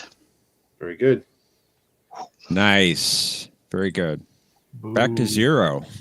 Yes. Finally. Tokyo. It's your turn, sir. Klingonese for 6. Translate this phrase. Nuta gross. Green. Nuta gross. Green. Nuta gross. Green. What is your destination? Over. That's correct. What is That is the one that I did know. Also one that I did know. Very good. Omni. Let's do McKinley for 6, please.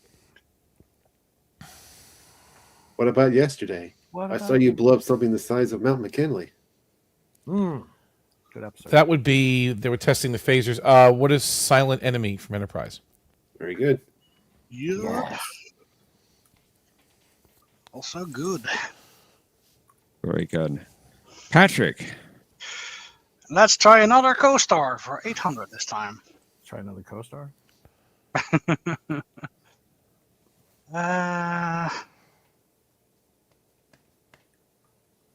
That was what is 1159? That is incorrect, I'm afraid. No. Tokyo. Pass. And I Omni. said it with Pass. so much conviction. And I It's said it with his so favorite much episode. Yeah, Right. no way. I bet Thomas would have got that one. There were Guys, you don't know what the Inari is? How do you not know this? No. Superior episode. There are no aliens in 1159, Patrick. Patrick, that entire episode was a flashback on Earth. There were no aliens. I know, and somehow that popped into my mind, and it was just with full conviction, I went completely nowhere. Is he in charge of the Millennium Gate? The Inari commander? Yeah. Wah, wah. X. I'll X myself. X marks the spot. Tokyo, it's your turn. Klingonese for 4.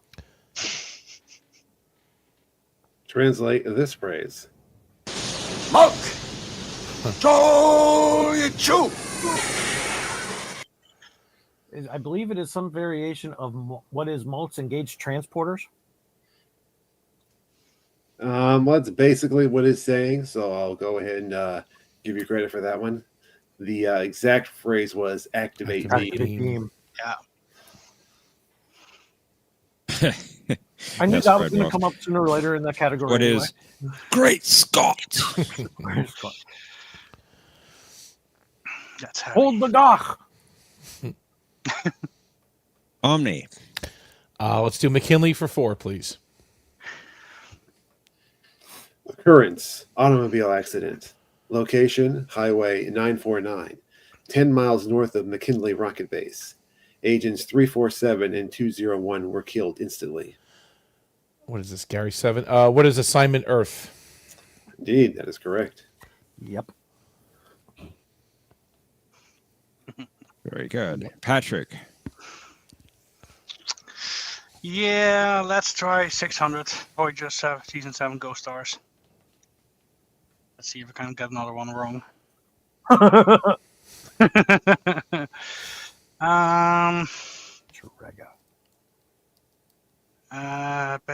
What is prophecy? That's correct. Whoa, got one. I got one. We've got one. Yeah, that one. Tokyo. Speaking of prophecy, let's get rid of the last Klingon. Oh, okay. Translate this phrase. Kapla! Kapla! Kapla! Kapla! How many were there? Let's see. What is success? Success. Oh. Trying to translate everybody there. Kapla, kapla, kapla, kapla, kapla. Omni, it's your turn. Let's finish up McKinley, please. 200. Stardate 44012.3. The Enterprise remains docked at McKinley Station, undergoing a major overhaul and refit following the Borg incident. What is family? That's right. Great episode. Yep. Very, very good episode. I like that The one. Picard boys play in the mud. Amelia. Patrick. Let's try another Ship of Death for 1,000 this time. When Janeway threatened to drop the shields to let this Equinox crewman's little friends pay him a visit, he said that would be murder, although Janeway preferred to think of it as poetic justice. Who is crewman Lessing?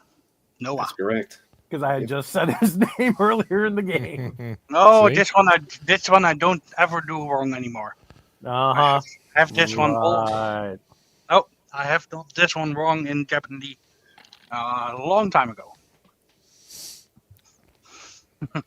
All right. Time to buy all the vowels on me. Yeah. Let's go. I'm ready.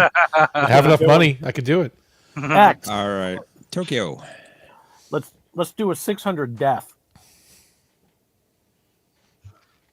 The Borg conflict with species 8472 was the last chance for his species to escape assimilation, but he blamed Janeway for taking that chance away.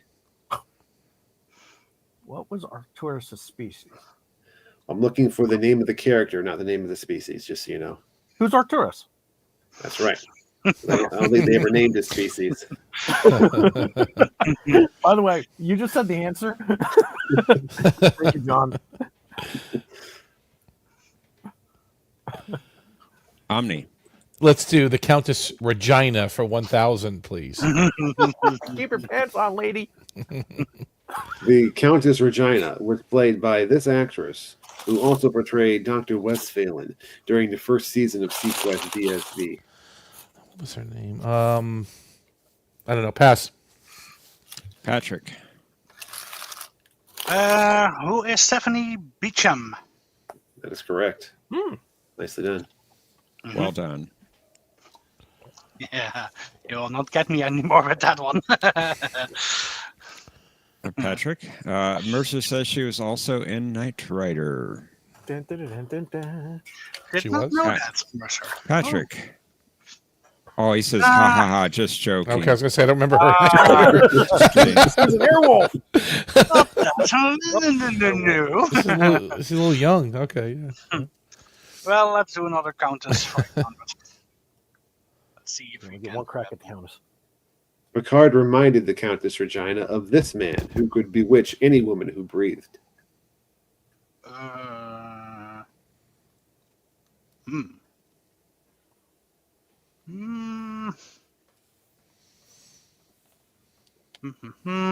That I don't remember. Pass. Tokyo. Well, that describes Jim Kirk, but it's not. Pass. Omni. It reminds me of who is Viscount Oglethorpe. That's it. I Right. expected you to remember that. Viscount. Thomas, I think you might be a little off with that one. Not Viscount, Viscount. Scout fuck. Tokyo. Vis-a-vis. Lagged. Tokyo. Oh. Lagged out. Sorry about that, guys. I lagged You out. lagged Okay. out. Death for 400. Death. Despite the fact that the Malon ship was moving out of the way, Janeway ordered Tuvok to target this location since it was time to take out the garbage. But it's target their cargo hold. There you go. That is correct.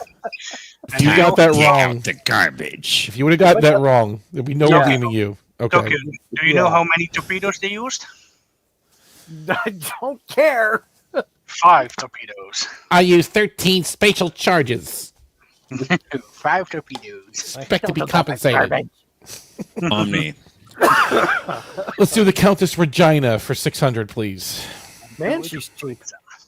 While the Countess Regina was on safari with her uncle, her mother was worried that she would be bitten by this insect. What is a tsetse fly?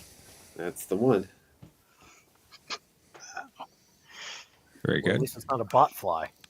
Ugh. You know what it is. Yeah, I sure do. Patrick. Ugh. Go stars 400, please.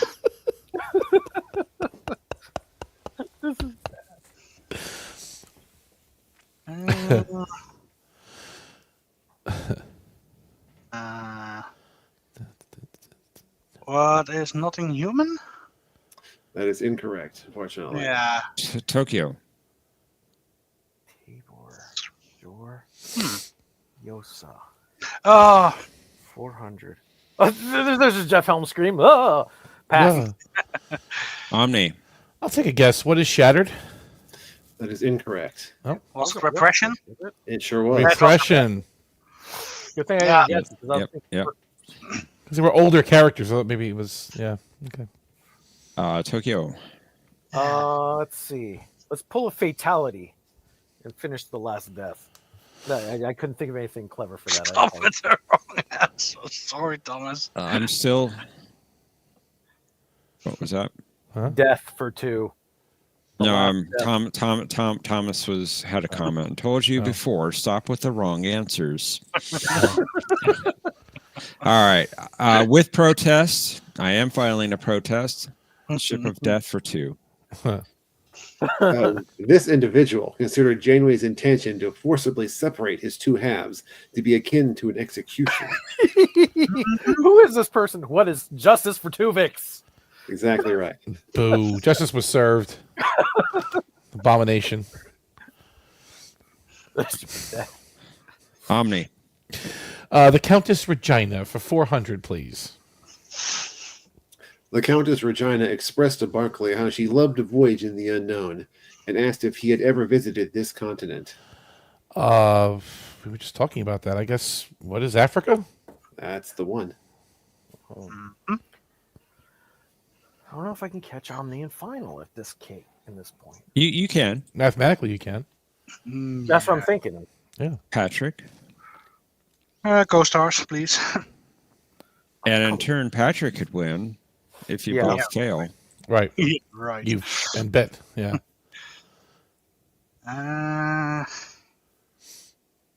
Wow.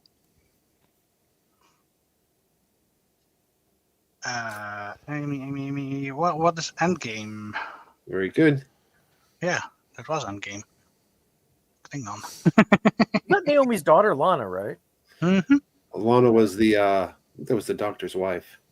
Alana. Oh, okay. Right. Joe. Yeah, Joe's wife. You know. Took you Right. 33 years to come up with Joe. Joe. All right, Tokyo. Final clue is yours. Yeah, probably not. The Countess Regina was designed to be the love interest for this holographic villain. Who is Moriarty? Very good. Nicely done. Professor Moriarty. Very good. Okay. It should be the same link for the buzzing.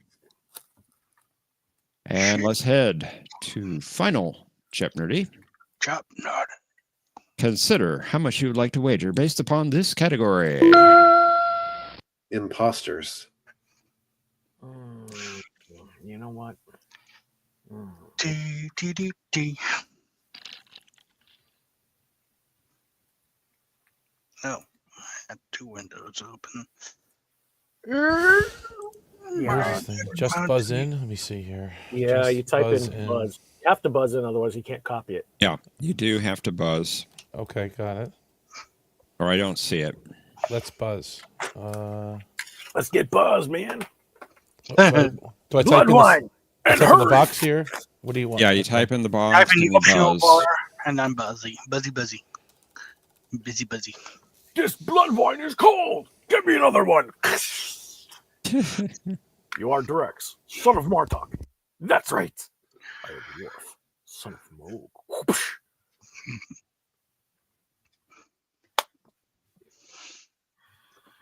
Have you buzzed, Omni? Oh, there you I go. did now. There you go. I did now. I did now.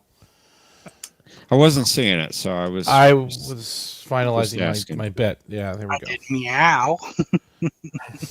Now. Meow. What is a super trooper? How many times can you say meow in a traffic stop? Meow. Let's reveal our clue. Picard should have been immediately suspicious of this apparent Bolian cadet since she had hair. Players, you have 30 seconds. Kapla!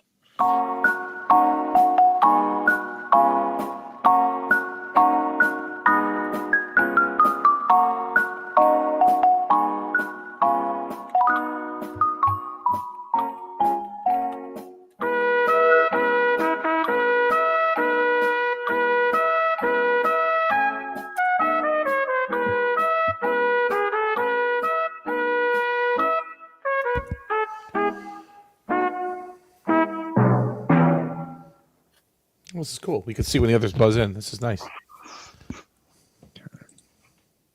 Or at least we still can't see the rest. That's good too. Yeah, this is nice. Just buzz in. What happened to Cosmo Buzz? It's done? I do believe. I didn't want to pay the servers anymore. You shut down the. You no longer rig the servers. We'll have to test how quick it is.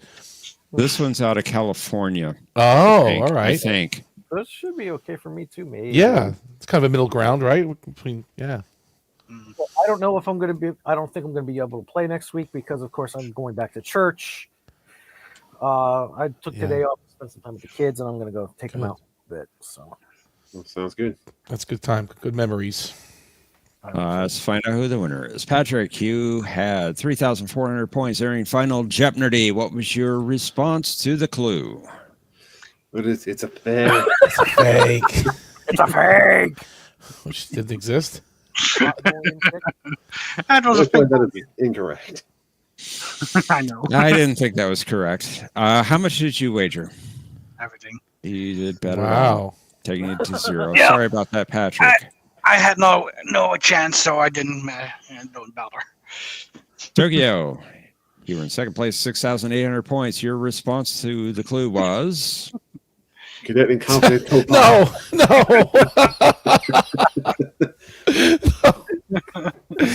No, you didn't. Oh. Good answer, although not the one we were looking for.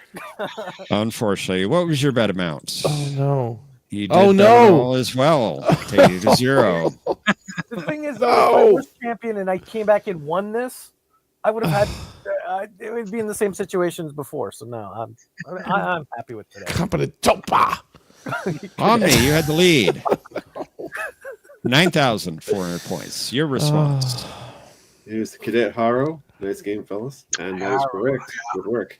Nice. Indeed. Very good. It's a fake or mod. I couldn't remember any other It's a fake. How much did you wager?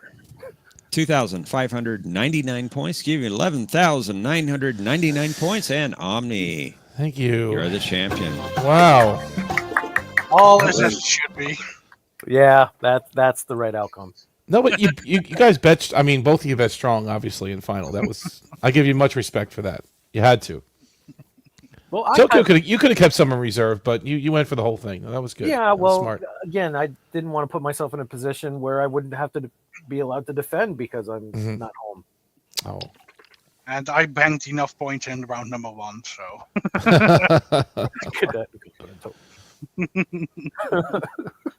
I know what we're banking them for, but we're banking them for something, right? Exactly. Competent Topa, you have no gramba. Topa. That was a good time. Hey, thanks for welcoming me That was- back. Now, if my That was buddy, fun. if my friend calls, I'm gonna have to leave because he has something to talk about. But if he calls, I'll leave. Okay, But, that's fine. I appreciate the welcome. And Thomas, it's not collusion; it was the conclusion. Hey, did you guys? Let me ask you guys a question. Did you guys ever see this movie? Let me show you on the screen. There, I found it at a flea market. Did you ever see this movie? With Marco Limo, yeah. Marco Limo in it? Yeah, I can see it. He's you like got that a movie? speaking line, but he's credited. Yeah, it's a good He's movie. the cowboy that pulls up later, like in the middle of the. The thing guy, before. the guy that plays the co-pilot is actually in RoboCop as the old man that ran the company that Dick Jones worked for. Dick, The old man. you're fired. Thank you. No. He's like, Dick, I'm very disappointed. You call this a glitch?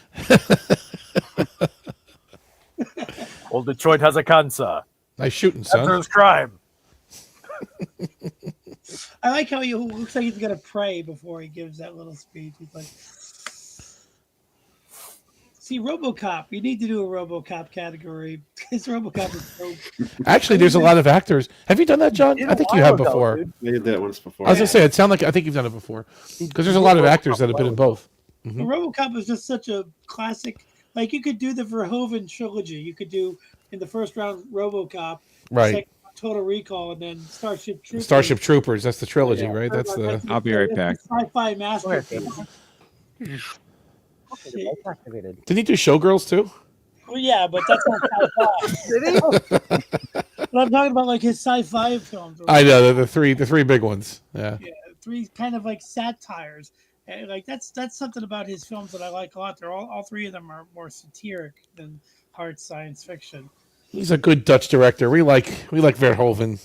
I think the lightest one is probably Total Recall, but it's got some good bone-breaking action, and the guy from the Bajorn dude is in it. That Bajorn dude with the weird voice. Which? I'm sorry. Which? Oh, which one? Dude with the weird voice. The guy that told Kira that her daughter was somebody. Oh, Roscoe Karn. Yeah, he's also. He's also our friend, right? He was the guy that knew that game trying to game up.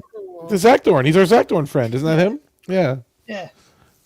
Although my favorite Zach Dorn is not him. My favorite Zach Dorn is the one from Unification. Klim Dekachin. Yeah. Doc got you. Doc got him. We have shipments there. Go there every day. Mr. Dekachin? There's one for later. There's one for later. He's my favorite He's the best actor in that whole episode because he just is so dry. And He's deadpan. He's just yeah. There's shipment there yesterday. There's one later today. What's going on? They're just beaming crap to a ship that may or may not be there. That's good. Great way to run a surplus depot there, Zach Dorns. He's got an 11-foot eel that he found in somebody's locker. Yeah, they're arrogant. But I always wondered if we've never seen the Zach Dorns after they were in. But there was one of them in Gambit, wasn't there? But then. Yeah, but I just love when they get him on the screen. He's like, he keeps hanging up on Riker, and then Troy's like, "You got to treat him like he's the king of his particular hill." I think there are a couple of non-dialogue on DS9. That's what I was going to ask next. Did you remember any in DS9? Because I just don't remember. Yeah. They have like probably on the say promenade or something. Way of the Warrior might have had a few in Quarks. Just wandering around Quarks or whatever. Okay, yeah. Yeah, just chilling. They're Chilling. all Yeah. Because there was one in Gambit that Worf kind of stared down, right? When he was the piano was playing and he needed to make a communication and make a call. He stared this guy. He was a Zach Dorn in the bar, but I don't remember any others. I love when Riker just keeps asking him. He's like, "Did you contact scheduling?" Well, I can't talk to you until you talk. Contact. What do you suggest we do? I don't know. He's like really slow. I don't. He probably figures that we don't get to see a lot of handsome women now this way, and someone like you might get me a little more cooperation from me. He's probably talks really slowly too. He's like, I don't know. You can only pull this off in a 2-hour episode. You can see they were trying to stretch it out, right? I mean, that was. He delivers the lines as slowly as he can. What was that movie where they had like a slow talking alien? Yeah. Don't know. Contact me when you reach orbit. No interest at all in helping him. We never saw Stratagema again after that episode, right? Peak performance, did we? I don't think so. We don't usually see ships in this condition. By the time we get them, it's usually pretty bad. We never saw Ambo Jitsu again, except in Lower Decks. I think they brought it back, right? They did, yeah. Yeah. And they didn't butcher the Japanese. They didn't even bother trying to speak it. I'd like to see so stupid. I'd like to see Roga Danar versus Dokogen. That wouldn't be much of a fight. I mean, you know. Maybe him go to Tripoli on a regular schedule. No, I'm not talking about fighting. I'm talking about just having a conversation.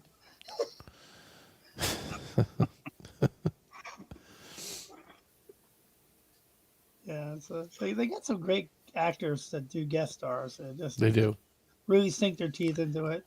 They have to, otherwise they'll get overrun. Like on a show like Star Trek, you know, the way that they talk, the dialogue.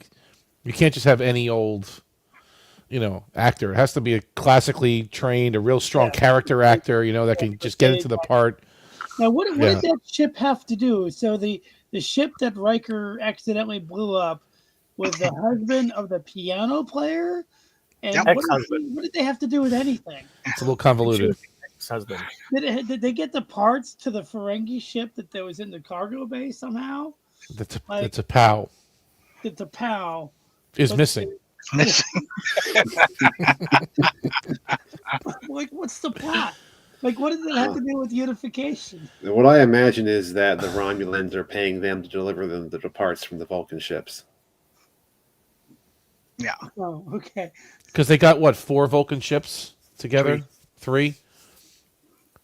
To transport the troops to Vulcan right across the border. I know. Here's what I question the most is like the ship is cruising along, doing its thing, gonna steal Tripoli's parts. It's like, wait a minute, what is that in the junkyard? Is that a brand new, perfect condition Galaxy class starship with no lights on? Yeah.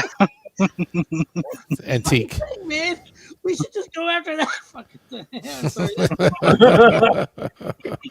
You know, it's in perfect condition, you know. But the lights were off. You couldn't see it. It was camouflage, right? Yeah. The dish went dark, and then the cells went dark. Everything went, you know. I couldn't see the Enterprise past all the Mirandas in the junkyard. What's left of them? Fiber optic lights went off on the model. It's like, Yeah, we'll look just like a junk ship if we just turn the lights off. Just park in there. You never see. You don't see me. You don't see me here. We'll just look like every other ship if we just turn the lights off. Yeah. Well. Wait a I minute. think what really bugs me about scenes like that is I think in lore they've established that it takes a couple of hours for the engines to actually come back online unless it's a cold start, and then you can screw up and throw the ship back in time.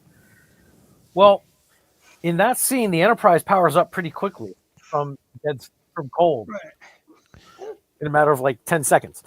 It's true. They didn't go to warp though, but I know what you're saying. They did. The cells turned blue like right away. I had to explain that. I don't think they shut the engines completely cold. I doubt that they would completely cold shut them down. They just kind of like being in like screensaver mode on your computer. Well, the nacelles are basically two big exhaust ports on the back of the ship. So wouldn't the ship explode if they hadn't shut the warp core down? Well, again, there are warp coils that are emitting that blue light. It's not that there are lights there that they just turn off. Would somebody get me a napkin? You believe. Yamato. Would somebody get me a napkin? I need a napkin.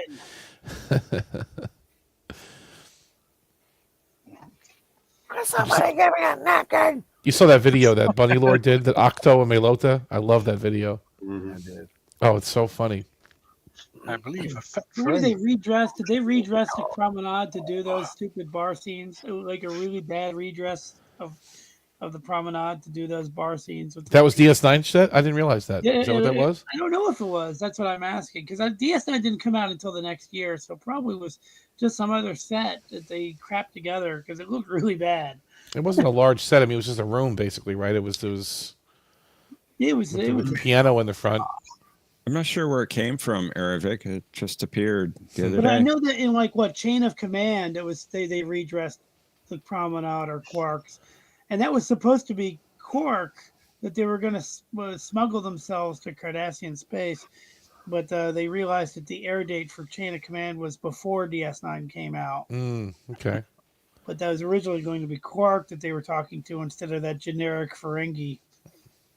Damon Solak. Yeah. Well, his henchman, not him, but It's kind of cool that they were bridging the two shows together toward the end of the seasons.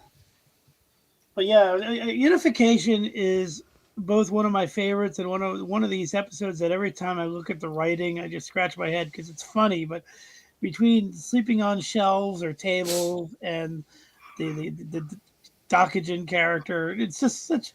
It's almost like the little moments are more memorable than the story, like with Spock and everything. Before DS9, the Federation was always so squeaky clean. Like, I mean, you saw some stuff on Ryza here and there and whatever, the Ferengi doing some stuff, but it's like now they introduce this little seedy kind of underbelly of the Federation, or at least species around the Federation, and you saw those snippets of that in season 6 and season 7. You know, Gambit again. I'll bring that up. It's amazing to me that DS9 was able to put in their budget on a regular basis extras. Like they always had not only a bunch of extras, but they're all in like alien makeup, all these weird aliens. They put that in the budget, whereas like they could have used extras in episodes like what was that one with the Baryon sweep? What was that one called? Starship Mine. Starship Mine. Yeah. I think the biggest problem I always had with that episode is during the reception, it's like just the crew. It's like with two other people and like that dude that rambles. Hutchinson, the Hutch. Yeah, call me Hutch. But the idea is that they're at this big reception and they're doing like secret plans, and yet it would have worked if there was like a big crowd of people and then Riker was going around and whispering to his guys, this is what we're going to do to break out of here. But like with no extras, it doesn't work at all. It just feels like, okay, why aren't they listening to us? Are they just being stupid? I mean, there's 1,000 people on the ship. Yeah, but there was like no extras during that whole reception. It's like two guys beside Riker. There's your crew, just two guys. Yeah. Well, as low of a budget that Babylon 5 had, they had a lot of extras in makeup, alien makeup. That's true. True. The Zocalo, all those Zocalo scenes every time they're there. Yeah. Do you guys ever notice that Jason Alexander appeared in Orville as the bartender? Of course. How could you have missed him? Yeah, I think John had that as a clue some time ago too. Oh yeah, definitely. You wish it. I loved your. I There don't it is. I think in the case of this show, you should not have given him credit for not knowing activate beam. There was a very specific translation. That's just my opinion. You should not have given, even if he got it close. I think you should have said, "That's what it means, activate beam." You should have just let it. You should have just said. You mean from the subtitles? You were being a stickler because Yeah. of the subtitle? Yeah. Yeah, because he specifically said activate beam. It wasn't, Well, Oh, it was. by being a jerk. It meant the same thing. So Yeah, but- he got the translation essentially correct.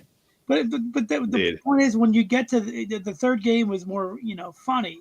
There's a lot of funny stuff. I think that's all I'm thinking. That's too nerdy nitpicky, I think. Yeah, well, that's what I'm saying. Because it's like me saying it's not like it's a experimental drive. Right. Mental. Why? Ferramactyl? Mantle? Mantle? Mactyl? Mental. I am mental. Ferramactyl drive. I never saw the Back to the Future musical that's on stage, but what would you think if they put like a Star Trek show on stage? What do you think? Would that work? Star Treks and musicals don't go together. That's right. I would beg to differ. Actually, we already got 5 songs already, and they're ready to go. I mean, they can plug them right in, and then. Well, they did a musical episode, didn't they? There's I don't recall one. It's called Subspace Rhapsody. Subspace Rhapsody. Subspace Rhapsody. Rhapsody. Subspace Rhapsody was the name of the show. It was not Rhapsody. Yeah, Rhapsody. It even has an album. It's got its own little soundtrack album and everything. Yeah, you can buy it. I have no recollection. It's not Star Trek. So I think we don't know. It's an award-winning episode. Probably you're correct. What does threshold have to do with it? I think the Of course, closest I've ever seen. Of course, we won't take your word for it. The closest I've ever seen to Star Trek being done on stage. The closest I've ever seen to Star Trek being done on stage was during the 30th anniversary ceremony. Was it Reading Rainbow? What is that? Is that what you do? Yes, Reading Rainbow. I had to think about it for a second. I'm sorry. Don't take my word for it. Hang on. Mercer's trying to talk. I'm sorry.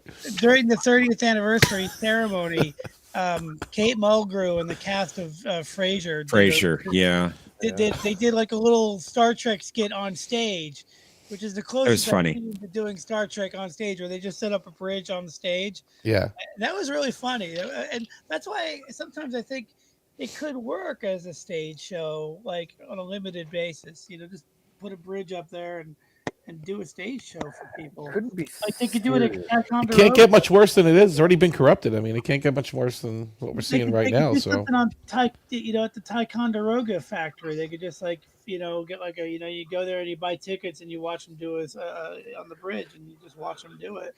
can we do like ice capades? What's that? What's that, John? I'm sorry, I was just saying it's filmed in front of a live studio audience. Yeah. Have actual laughter. Right. Wait, but that's coming. There is a sitcom coming with Tawny, isn't there? They're talking about that. Yeah. Yeah, so that may be filmed in front of a live studio audience here in Toronto. Oh. Where'd he go? Omni. Nice. What happened? What happened, Omni? Someone's blocking my. He's gone. It happened again. Come back, Omni. Thank you. Thank you. Thank you. Highly appropriate. I was cut off from the collective momentarily. That was not pleasant. Guy Dance can't cancel this fast enough. It is quiet. It is. Get cancelled just as quickly as the Picard that nerf pinched Tuvok as a human. Oh, you mean in Starship Mine again? Yeah. Where did he get that from? Did he get it from Sarek, the mind meld? Is that where he? Yeah, That's the only explanation that would fit. Because Archer did it after he had his Katra, right? Sirach's Katra. Yeah. Mm-hmm. T'Pau had the same reaction as Spock to that too. Not bad. Not bad. No, she said nice. You know, the actress that they got to play, what's her name, T'Pau, she looked similar to the old lady actress. Like her facial structure looked very similar. It was a good casting, I thought. And she was short too. She had the same kind of height because. Yeah, she was a cutie. Yeah. I actually really liked when they did that trilogy, the Vulcan trilogy. Really liked that. Was that supposed to be T'Pau though? Was that really T'Pau? Like that was her? Yeah, T'Pau from the original series. The air is the air. What can be done? She didn't have the accent. She was speaking like American English. She didn't have that. That was the big thing when that originally aired. It wasn't a retcon or anything. They were just saying that, oh, maybe she develops the accent later on. The air is the air. What can be done? That's it. But a lot of people, I remember when Enterprise was first being talked about before it aired, people thought that T'Pol was supposed to be T'Pau. Originally, yeah, that was supposed to be it, but they couldn't get the rights.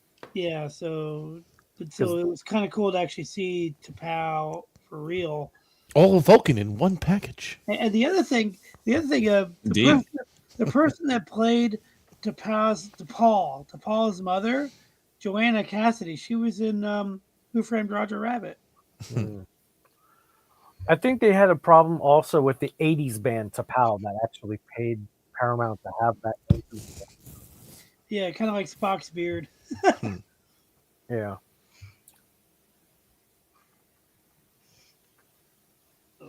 Eric says the best musical episodes are the Doctor's operatic ones. Those are always good. No, please. Those episodes I want to throw out my computer. You don't like those? That didn't bother me. I mean, that was just a natural progression of his character. Like Virtuoso. Is there a musical Knight Rider episode, Omni? There is no musical Knight Rider episode. Sir. Well, actually, no, wait, take that back. There actually is. In season 2, he joins a rock band. Oh, cool. And he's undercover. Michael Knight's undercover in a rock band. And he's featuring songs from his album called Night Rocker, which is a real album, by the way. Did you ever see the G.I. Joe episode where there's a band that the Dreadnoughts form called Cold Slither? Really funny. Oh, I do recall that very vaguely. Yeah, Cold Slither, and you'll be joining us soon. I love G.I. Joe. I'm sorry, I just do.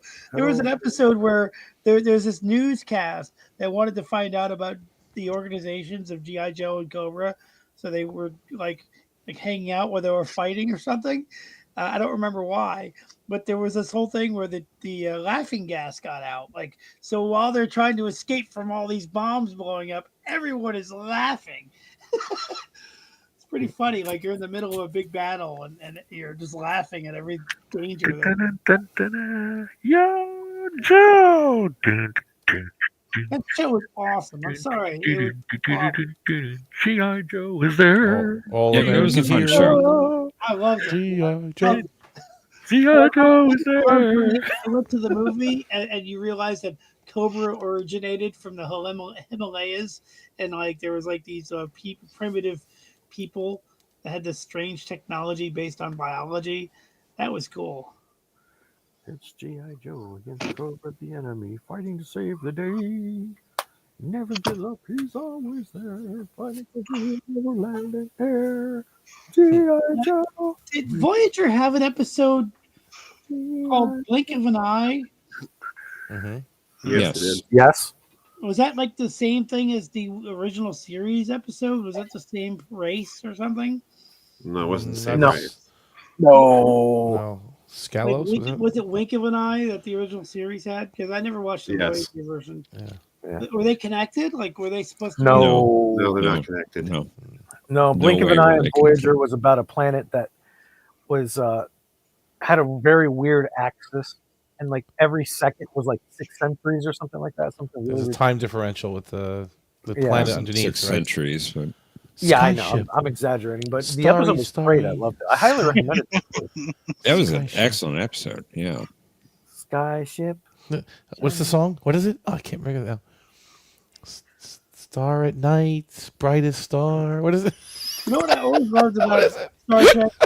90s Star Trek is they're just so tone deaf sometimes. Like, for example, I was watching the 37s, right? And I guess it's supposed to be a surprise that Amelia Earhart is in the episode. But as soon as they bring the truck in the cargo bay, you just see guest starring in big letters. This lady is playing Amelia Earhart. Yeah. In huge letters. It's like, oh, I guess we know where this episode is going.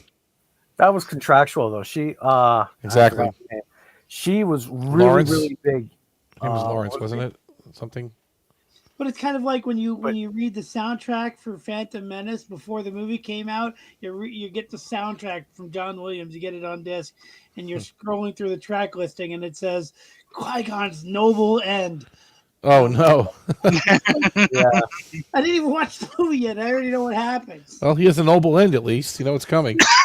Duel of the Fates. Funeral track at the after that. Here's the funeral track. Qui-Gon's Noble End. John gets cut in half. 17 minutes, 45-second opus.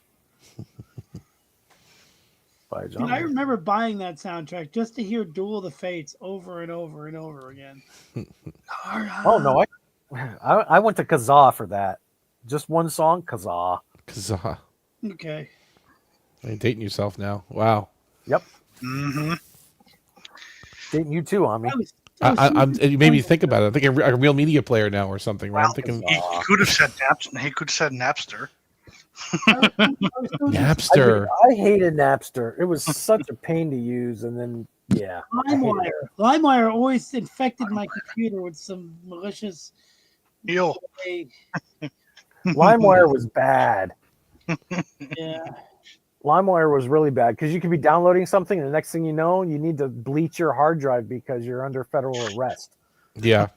Not because the feds got you, but because of what you actually downloaded. Yeah, and I never liked torrents either. When people started sharing movies with torrents, I'm like, I don't want to share because I'm actually seeding people. And then, Paramount called me a couple times. They're like, we're going to cut off your internet forever. And I'm just like, I'm sorry. I didn't know what I was doing. Don't mess with Paramount, okay? They only call you? We have a crackerjack team of investigators out there. Okay, so just Hey, Ami, can you answer me a question? Yeah. Is the Earth flat? Not that I'm aware of. Okay, just ask. Last I checked, it was an oblate spheroid. Hey, by the way, there's an asteroid coming. This is true. 2032. There's an asteroid that I was watching Neil deGrasse Tyson talking about it. Yeah, that's it. They say it's a 2% chance, but if it does hit, yeah. It's like a mile. It's going to have a mile thing. I mean, that means there's a 98% chance it will not hit. Depends how you look at it. It's kind of like the tomato ratings on, the Section 31 movie. Hey, it says it's 16%, but it's the opposite. Did anyone get my Jeopardy no. question I left in the chat? No. Did anyone get my Jeopardy question I left in the chat? I'll have to go look. Don't make me quote Rural Alpha, Omni. What's that? I'll quote Ruafo. Ruafo. No! This video game character was noted for saying, "I'm the strongest woman in the world" whenever she won. He wouldn't. Yes. Federation blah. Yata, you would say. It makes you say, "I'm the strongest woman in the world." How many people does it take? How many people does it take, Admiral? How many people does it take, Admiral? I'm ordering you out of the briar patch. Fire whatever protest you like, Captain. Anthony Zerbe was in The Matrix, wasn't he? Like one of the Yes, he Matrix was. movies? He was one of the senior officials on the council. He was one of the head Zion Council people. You're right. Who I have a believed in the confession one to of the make. few. I liked Insurrection. Is that like a bad thing? I like that movie. Oh. No, I like Insurrection too. No, it's not. I like Insurrection. It's just not one of my favorites. Like I could watch it. I could watch it at like if I'm bored or something. Better than Nemesis, better than JJ. Nemesis is okay. It just is kind of like it has no edge. Depressing. It's like, yeah, they're all depressed. They're all the actors are depressed. I don't know what it is with them. They're just half asleep. The director, I'm telling you. How can you make that? How can you make that cast go to sleep like that? How? These guys, they played these characters for 15 years, and they're all of a sudden they're zombified. They're all. You can't even hear Patrick Stewart delivering the lines. He's like, and that ion storm doesn't look very neighborly. Like we detected a freaking positron signal on this Polaris 7 or whatever.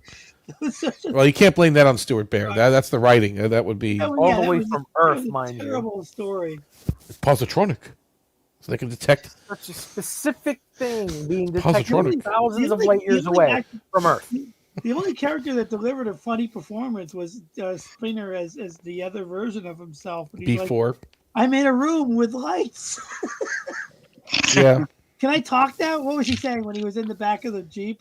He's like, what's going on? Can I talk now? You have a shiny head. He's the only character that I felt like he was inspired, you know? Like, why? I'm in a room with lights. Who is the captain of this vessel? Captain? No.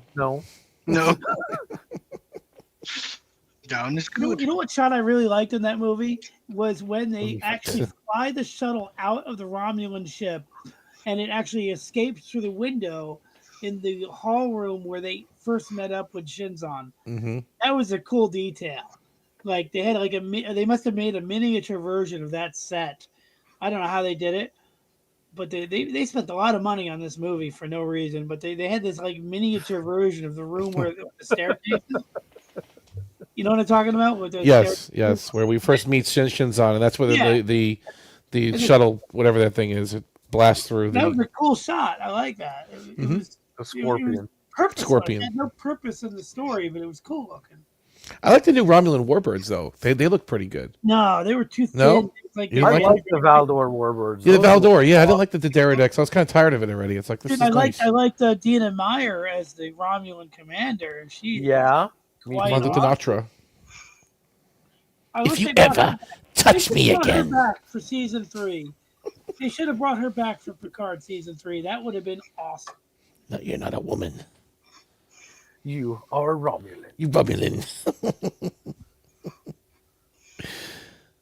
So why did Shinzon always, if he needed a transplant or a transfusion or whatever he needed, and his health was failing, why did he always delay? Like, why did he make them wait for 20 hours? And why didn't, whenever his viceroy suggested do the transfusion, he's like, oh, I can wait another day.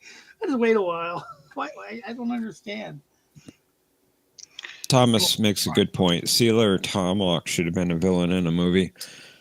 I agree. You could have used them as nemesis instead of making up new characters. Yep.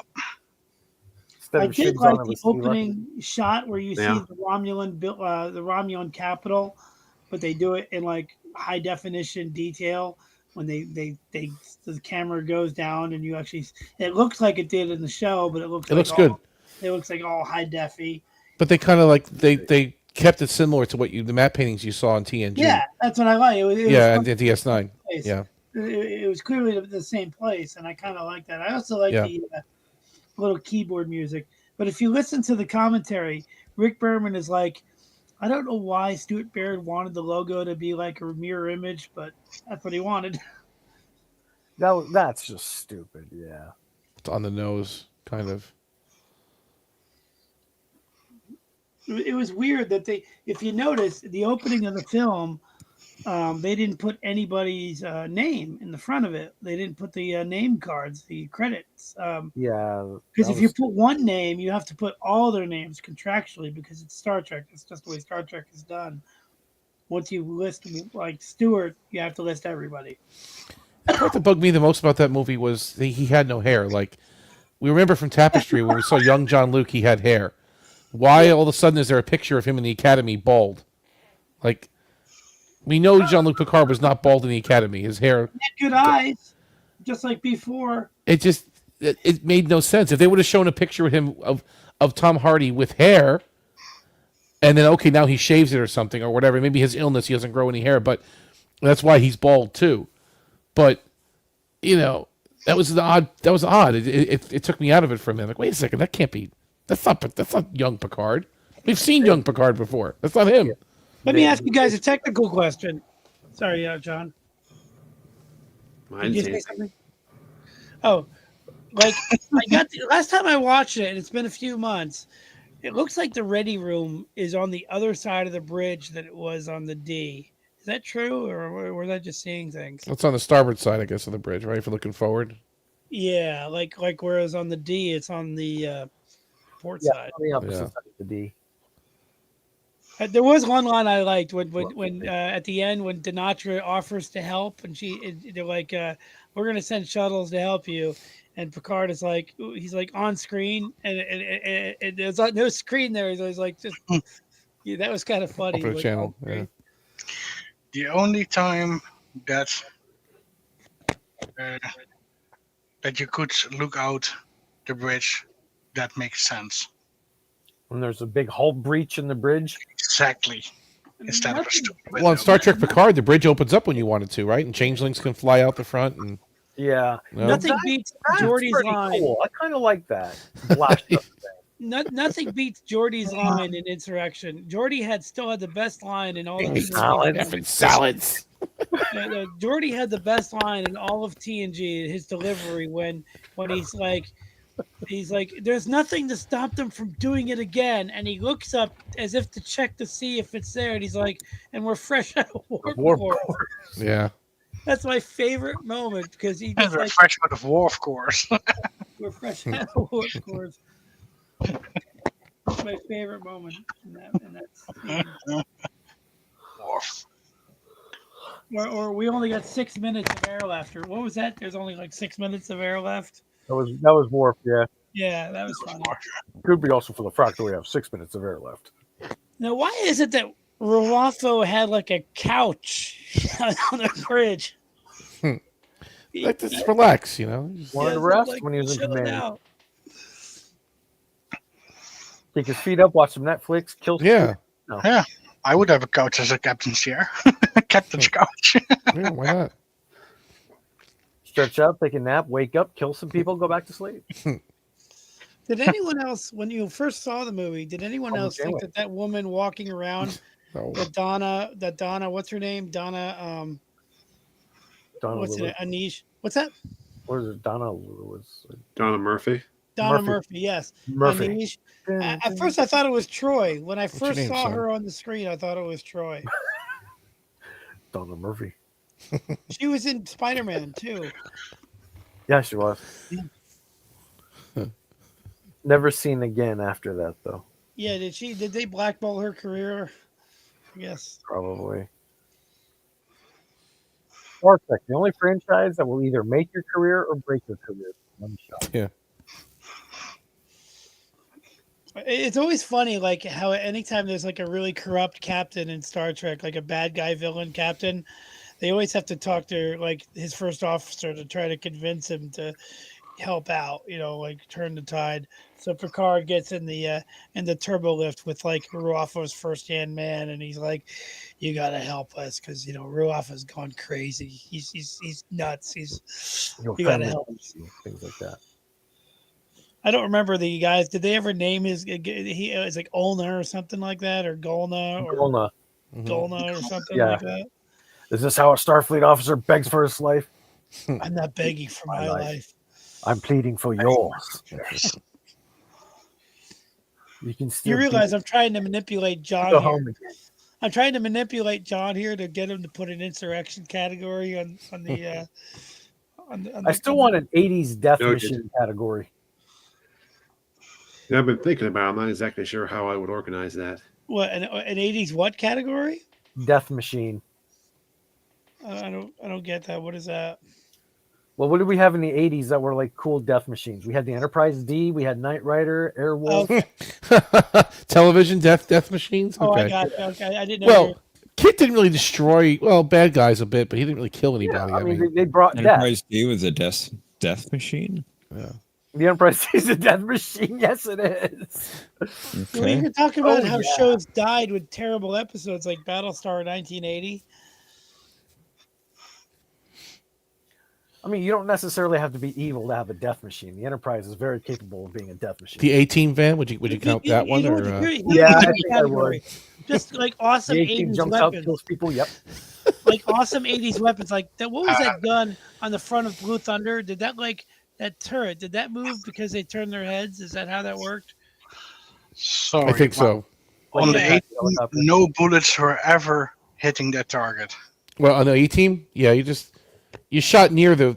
No one ever got shot in that show. You're right. And it's Every car crashed, but nobody was ever killed. Patrick, it's just like Teenage Mutant Ninja Turtles. If you watch the cartoon, they have their weapons and they do fancy things with them, but they never actually use their weapons against the bad guy. Exactly. You know, never. They just kick them, but they have their weapons out for no reason. And speaking of turtles, you've got 3 death machines right there in that cartoon. You've got the Technodrome, the Turtle Blimp, and the Turtle Van. By the way, that movie, the first Turtles movie, I think is awesome. I think that movie is one of the best comic book movies. I still hold it way up there in terms of comic book movies. I think it's great. Yeah, the makeup, especially the costumes and stuff, they really push the envelope with those. Here's the thing. I like the story. Like, I don't remember what the bad guys' ultimate plan was. Shredder. But I like the fact that they lure teenagers in by giving them this Pleasure Island kind of thing, like from Pinocchio. And then as you learn more about the Foot Clan and you become a Foot member, you lose your identity. You put the mask on. And I think that said a lot about teenagers. Like they were trying to make a point about how teenagers can feel lost if they're not with their parents and they just want to be off on their own. And I think it was a good story there. Or on the flip side, if you look at today's politics, Shredder is just another Jeffrey Epstein. How's that? I mean, he had a whole compound full of teenagers that could do whatever they want. Right. Whatever they want. Oh, you mean the movie? I'm thinking about the cartoon. You're talking about the movie, right? Okay. Yeah, we're talking about the movie. No, that's true. I was thinking about the cartoon. Nobody in the cartoon becomes a foot soldier. They're robots. Yeah. No, they're not robots. They're not robots. Are they robots? No. In the cartoon, they're robots. In the movie. Wait, the whole Foot Clan is robots? Really? Yeah.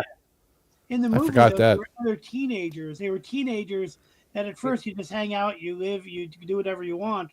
But then if you want to know more about what they actually do, you lose your identity. You lose your individuality. Not like the Borg, but you put the mask on, you train, and then you just become faceless because you're wearing these masks and you just become a ninja.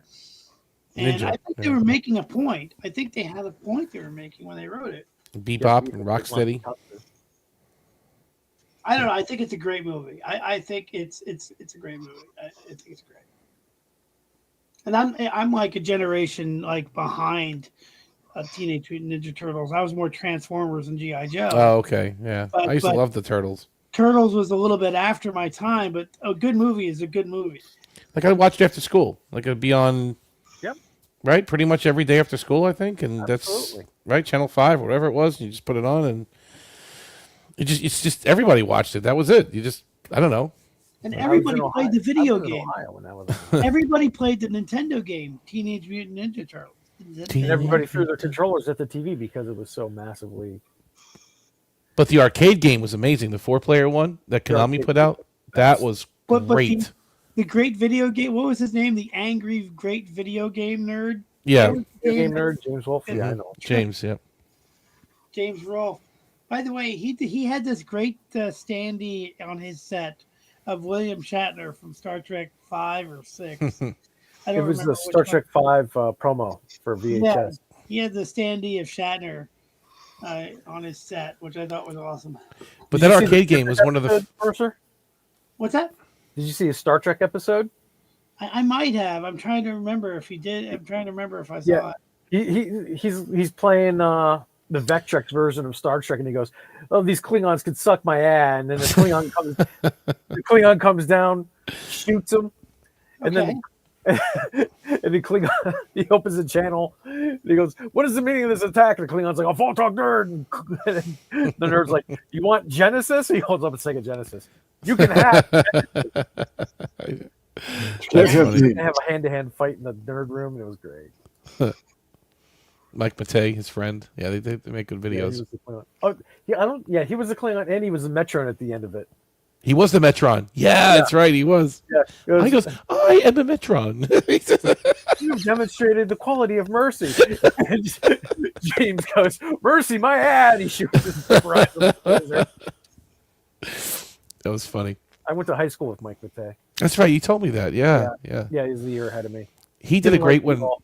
The one with they did a Batman one. Angry video game nerd, and he played the Joker. He was hilarious as the Joker, Mike Matei. He was so funny. Here's the thing: I went to high school with this guy named Jimmy Simpson, who played the Spock-like character on the USS Callisto from Dark Mirror. You remember that? Where they did yeah, I remember. Yeah, they did like a Star Trek themed episode, but the episode is more about like you put your DNA in a computer, and then those people are fully, if I remember, they're fully sentient, but they're trapped in a computer forever. Something like that, yeah. Tron. Yeah, like and Tron. it was more. But it he was more played. like, I haven't seen Tron in a while. Yeah. He played the Spock-like character. He was also in Zodiac. In the movie Zodiac. That whole thing about becoming caught up in your own fantasy world and just being an all-out creepy guy, a nobody in the real world, but some big shot fantasy world. But even their own fantasy characters end up rebelling against you, right? Yeah. And then they win. The fantasy characters win, and then they wake up in the JJ verse. Literally. JJ. Every iteration of Star Trek in that episode. That's funny. Including JJ.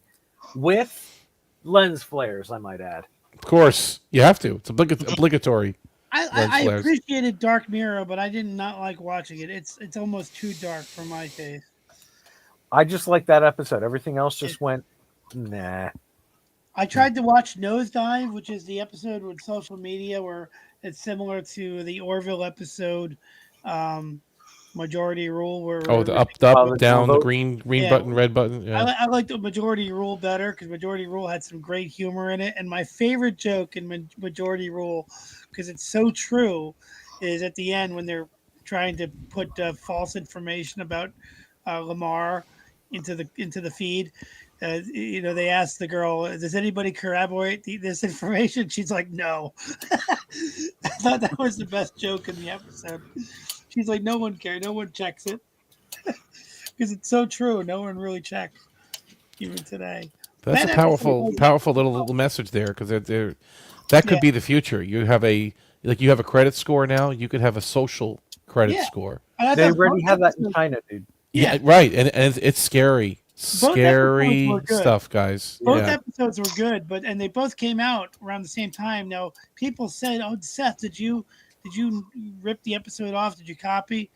No, he's like, "I came up with it around the same time," and it's just a thing with two writers having similar ideas around. Well, because of current events, though. I mean, right? Exactly. I mean, it makes sense because it's influencing storytellers. They're actually very different episodes, but a lot of people still ask him, "Hey, did you?" And he's like, "No, I just had this idea, and we wanted to do it." It was a great episode. Yeah, but that's scary stuff, man. Imagine that starts coming this way. I just love how the Orville episode was hilarious, but it still had that air of darkness to it. Like there were certain scenes that were really disturbing, like how the people when they get corrected, they just are too happy. They're too cheerful, but they have nothing in them. They have no mind. Psychotectic treatments. Time to start my apology tour. Well, they got Admiral. What was it? Commander. What was his rank? Hayes. Major Hayes. Major Hayes. To be the and that was great casting because he acted like a used car salesman or something. He just had that used car salesman vibe. He's like, I think you know what's going on. Obviously, he had no idea what was going on, but he's like, he kept saying, I think you know what's going on. All right, I'm getting it going, guys. I'm going to take my kids somewhere. What time is it for you? 1:34 in the afternoon. Really? What country are you in? Well, I'm called Tokyo for a reason, right? I didn't even think about it. It's like midnight here, almost midnight. So Tokyo. I must challenge you. I've never been to Tokyo, so I didn't know. And with Tokyo moving out, I'm also saying good night. I might call early. I might call it an early night because my buddies might call me early. And thank you for letting me embarrass myself on the game tonight, gentlemen. Well, you did well tonight. You did very well. Surprisingly, yeah. It was not surprisingly. It surprised me. Oh, surprised you. Okay. Yeah. Well, it didn't surprise me that you did good. It surprised me, especially with Mike, who's like I do have one more Star so Trek knowledgeable. I still have one more Star Trek question that I want to ask before I go. I was at the antique store today, and I saw these old Star Trek comic books. And the Star Trek logo, I have a picture of it, looks really weird. Like radishes? Weird. Don't make fun of me, please. No, let me see. No, I like the radishes. Let's see here. See if I can The show old you. first run DCs. Dude, Yeah, look the old first run from the 60s. Wow. Have you 60s seen and the logo? 70s, yeah. Have you seen this? Yes. I used to have toys with this. I used to have a couple toys with this logo, and I'm like, what is that? What does that mean? Yeah, that was before they updated the logo with from the motion picture. Okay. Font. It's between the original series and the motion picture. Yeah, it's super one of the first run Star Trek comics. So are these worth it? Should I buy these comics? They were at the store, and I was thinking about buying them. This one is $18. 18? Yeah. Is it still in the thing, or is it just, or is it out? It was in a plastic bag. 18. That's a steal for something like that. I would have picked that up. Really. Oh, And yeah. This other one Yeah. is also 18. This one here with the shuttlecraft on the front. That's also $18. Yeah, those old ones you could definitely resell for hundreds. Really? Was it a reprint or was it actually an original? It's an antique store. It's an antique store, so I'm assuming it's original, but I didn't check. I don't know how to tell. Let me see. It says here, Star Trek comic number 52, May 1978. Yep, there you go. Wow. There you go. Yeah, that's pretty good. $18 for that. Go for it. Yeah, this one is July 1978, number 53, also $18. I just took a picture of it, but they don't look like reprints. They look like original. They're from Whitman Comics. 35 cents was the original price. What do you think? Ancient Greek deities forced Kirk and Spock into an odyssey of peril. That's one of the comics. And then the other one is, I don't think there is a headline, but it looks like barbarians are attacking the shuttlecraft, and the Enterprise is flying past it. See, I don't resell stuff very often, so that's why I'm hesitating to buy it. So. Yeah, also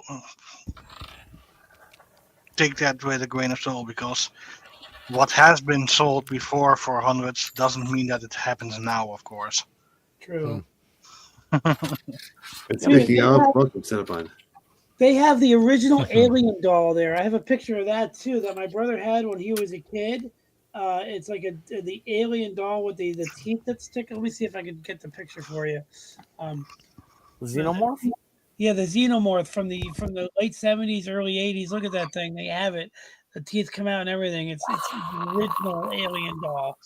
Oh no, not again! It's behind glass, and they won't even let me touch it. Start singing at you. Hello, my baby. Hello, my Yeah. I have to get a better picture of it. Oh, no, not again. Was that from Robot Chicken? What is that from? Spaceballs. Spaceballs. Oh, that's right. That's right. Comes out of the guy's stomach, puts on the top hat, grabs a cane. Yes. starts Yes. singing across. Across the gun. Hello, my baby. Hello, my honey. Is it like claymation or something? Wasn't it? Like it was. It was a puppet. Yeah. No, it was a puppet. Oh, puppet. Okay. Yeah, it's stop motion puppet, but it's Stop kind motion. of like supposed to be like Michigan J Frog. Michigan J. Frog.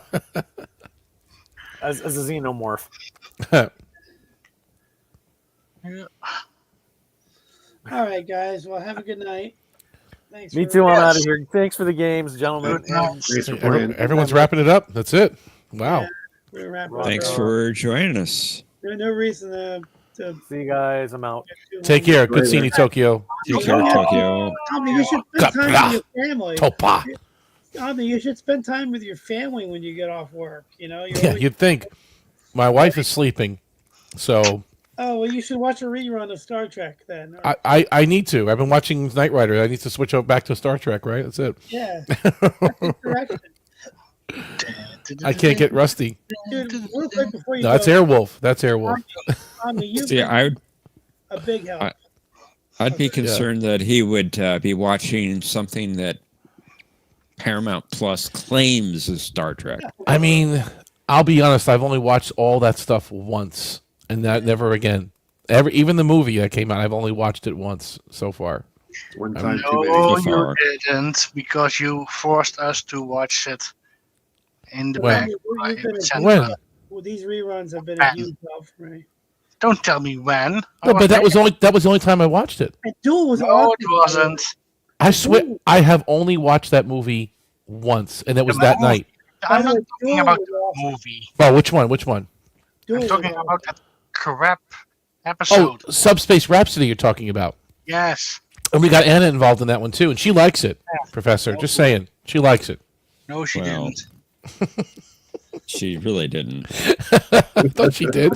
I think She said she liked music, and it was interesting, right? Oh, Mm. she's just being nice. Okay, I liked it though. Being I nice think for I'm you. gonna buy Omni. I think I'm gonna Yeah. buy the Duel Blu-ray. You convinced me. I like that movie. What? I don't want to get the washed out DVD. Oh, the Duel. Yeah, the Duel movie. Quite a bit. I'm gonna get the 4K. I'm gonna have to do that because the original Blu-ray looks great, but the 4K probably looks even better. Yeah, I'm gonna buy it on Blu-ray myself. I'm not gonna get 4K of it, but I'm gonna buy the Blu-ray because it looks awesome. It's a collector's item. I mean, I had the tape, then I had the DVD, then I had the Blu-ray, and it keeps getting better and better with that because the quality on the tape was terrible. I wish It was always Spielberg washed out. I wish Spielberg would go back to making those kind of films because that was badass. That was Yeah. badass. Really. It's hard to go from doing something like Jurassic Park to go back to shooting a car in the desert, but I mean, Just I to guess you could. focus on the filmmaking itself and Back to basics, right? Yeah. Suspense. But he Yeah. did that with Jurassic Park. He did have that shot with the T-Rex in the mirror, which Yeah. is obviously from Duel. You know, with the T-Rex chasing him in the mirror. Right. You know, that was a Duel shot. Yeah. He pays homage, I guess, to his own stuff. Yeah. But All right, I'm out. so I'm not invited to the wedding, I guess. Okay, thanks, Thomas. Appreciate that. I didn't know you were in charge of the guest list. Yeah. He's not. Don't invite only to our wedding. See, he said, "Oh, our wedding." Oh, it does say our wedding. Look at that, Thomas. I didn't realize you were getting married to Professor. Wow. Okay. He's not. Okay. Wow. I think it's due to the brainwashing he's receiving from the bunny. Continuous Yeah. brainwashing. Why don't they answer? Why don't they sing? Finger missed the Y. All right, guys. No, It's the brainwashing.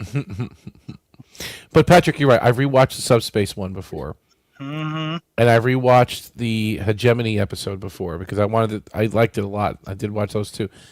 That's about it. I mean, and then that one night we watched some early Discovery, and I felt like puking, like it was that bad. And that was the first time I've seen it since 2017, 18, whatever. Okay. Yeah. Have you watched the movie again? Because I haven't. Oh, no. No. Okay. I haven't watched it yet. I mean, it's not. It's almost like there's nothing to talk about. It's blah. It's just like it's like the early Discovery makes me more sick feeling than watching the movie. The movie's just all right, whatever. It's senseless action and just pointless, you know.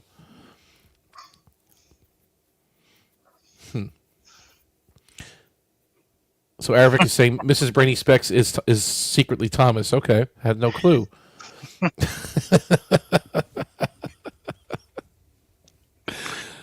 That's funny. Yeah.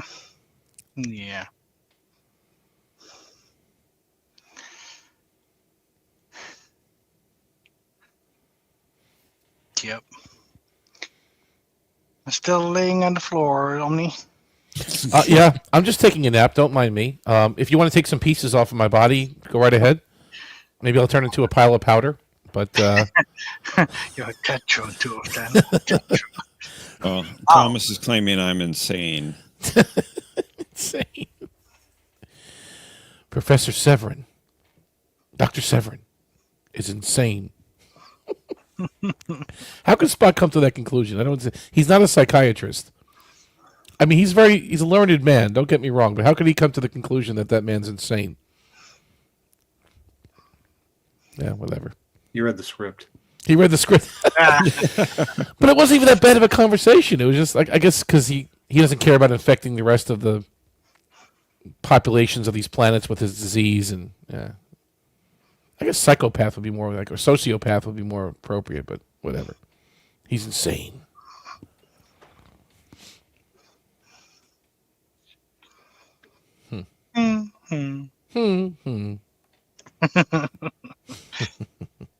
Yeah, almost 6. Time for bed. Okay. Thanks for the questions. Who won round one? I was finishing up work. Did you win, or did actually Mike won? Right? The Mike. Mike. Okay. Mike won. Yeah. I was listening, but then I had to turn it off for a minute, so I missed the ending of round. I'll go back and rewatch it. No, Mike won. I had a good second, and yeah, Got it. It was a nice one. Good. And we had very few technical issues tonight. Good. Yeah. I mean, none. I don't want to jinx it, but I mean, the usually it's a board pretty worked- smooth. Yeah. Worked well, and for the most part, the new buzzer worked fine. Yeah, that's good. Yeah, just don't use an exclamation mark in the link. But other than that, it's working, and I'm getting some used to it. But Good night, Mr. Bunny. Good night. Good night, Orb.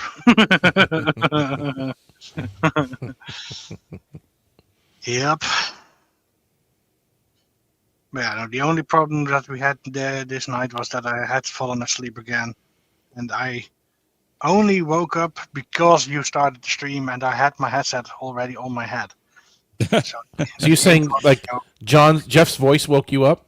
The intro audio, man. From the StreamYard studios. Exactly. You know, oh, wait, what's this? What is it? Okay, I gotta wake up now. It might have been Barkley that woke him up. I want to thank you all. Yeah, that was nice. And go, shoot. Or well, Worf. Oh. Security team to the bridge. Something of that intro video, indeed. Yeah. Play that low order. Hey, that phaser order.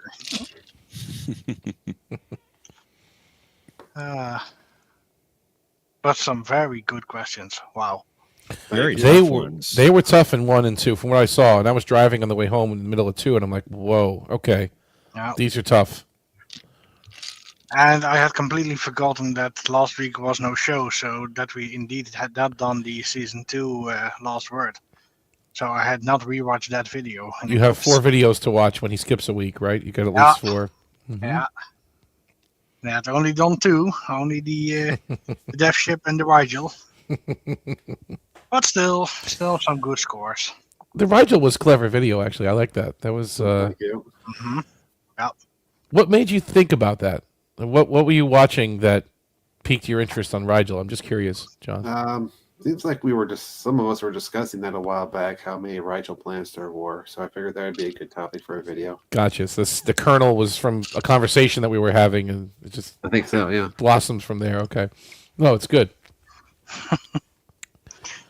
So many things come from the conversations that happen. And you end up paying for it on the Jeopardy contestant, right? Losing on Jeopardy. That's right. That's right. Actually, you're right, because we suggested this thing with the end credits, didn't we? That was from another conversation we were having. And we're like, hey, wouldn't it be great if you take a picture of the end credits and put it as a question? As a joke, and all of a sudden, there they are. Sometimes it takes a few weeks, but when you at least expect them, then don't have them ready. That's right. Precisely. But yeah, I think I'm gonna go do the same as what Omni is doing on the carpet there.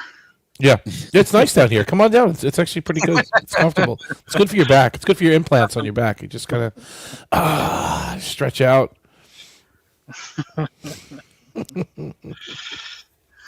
This is down. Down is good. Yeah, I'm down. I'm down right now. Up is no. Hey, good evening, everybody. Take care. Thanks, Patrick. Have a good night or good morning, Same. as the case may be. Mm-hmm. And before we sign off, Professor, is Babylon 5 on for Tuesday? The last I heard, yes. Tuesday, 10 p.m. Eastern, 9 p.m. Central Matthew time. The season 2 finale of Babylon 5, The Fall of Night. That is a great episode. If you Yes, have to, if you've been tuning out, you better tune back in for this one, because this one is huge. Huge. Looking forward to it. You're gonna love Me it. too. Me too. And wait till you get to about midway or a third of the way into season 3. Oh my! You think this is good? Yeah, it's true. You think this That's is true. good? But like season 1, it ramped up too. We really did. Like it crescendos, right? The season kind of it just it ramps up the pressure and the story, and I guess season 2 kind of does a bit. You're right. It kind of more crescendos in the middle of season 3, I think. Right? Yeah. So, Yeah. but it's still a good episode. It's still gonna, you know. Oh, there's a big ending to season 3. Yeah, you could say that. Big ending. Mm-hmm. So, it's good. It's good. Actually, I really forgot how good that last episode was, the Sebastian one, the Inquisitor one. I haven't rewatched that one in a while, and I forgot how quality it was. And it was fun to rewatch it again with you all. It was good. Yeah, because sometimes some episodes you rewatch and some you don't. That one I tend to skip over. It's like, okay, it's just a lot of talk, and the Inquisitor, but I kind of forgot how good it was. You know, it wasn't just space battles and visuals, and it was just acting and writing, and just good stuff. Sometimes that's the best. Yeah, and it just it surprised me. When you have good writing, yeah, and good acting. And when Matthew got quiet, I know it was good. It's like, wait a second, he stopped talking. So this, yeah, he this did. He did. That's this rare. Is pretty good. That's rare. It's like, wait a second, he stopped talking. This has got to be good. He's like, wait, I want to take this in. I'm going to be quiet. And he's like, whoa, okay.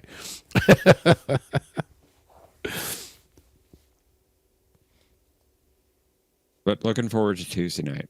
Oh yeah, I do. I actually really do. Especially if I'm working, it's like I look at my watch. I go, okay, you know what? At least I get to go home and watch a little B5 with my friends, and you guys do a great job covering it. Thank you. Yeah, thank you. Well, I have you to thank for that, John, because you were kind of the model to go by, trailblazer, with your Sequest streams. Well, I appreciate that. I think you do a much better job than I did of handling Matthew. Okay. Well, I don't know. But thank you. Keep him corralled. Well, you do actually. You do keep to a schedule. That show's pretty tight. You don't. It's like you chit chat for about 10, 15, not even 10 minutes maybe, and you go right into it, and then you end it. Yeah, it's a pretty tight little broadcast. Doesn't meander. This past week, he really got into it quick. Yeah. I think we've been building it up a lot too. We kept talking about the Sebastian character for the last 15 weeks or 10 weeks or whatever. So yeah. I think he wanted to know. And your little outfit was great. What you put on with the hat and the outfit, it was you made everyone's day. I told you this privately, but you put a smile on everyone's faces. I think for doing that. That was the idea. Yeah, it was good. Give the people what they want. Exactly. Yeah. But thanks for doing this, guys. Sorry I was a little late tonight, but thanks again, John. Great job. Appreciate it. Yeah. I want to thank everyone for joining us as always. We look forward to seeing you back next Saturday at our usual time. And we hope you all have a good night. Good night, everyone. Justice for Imk.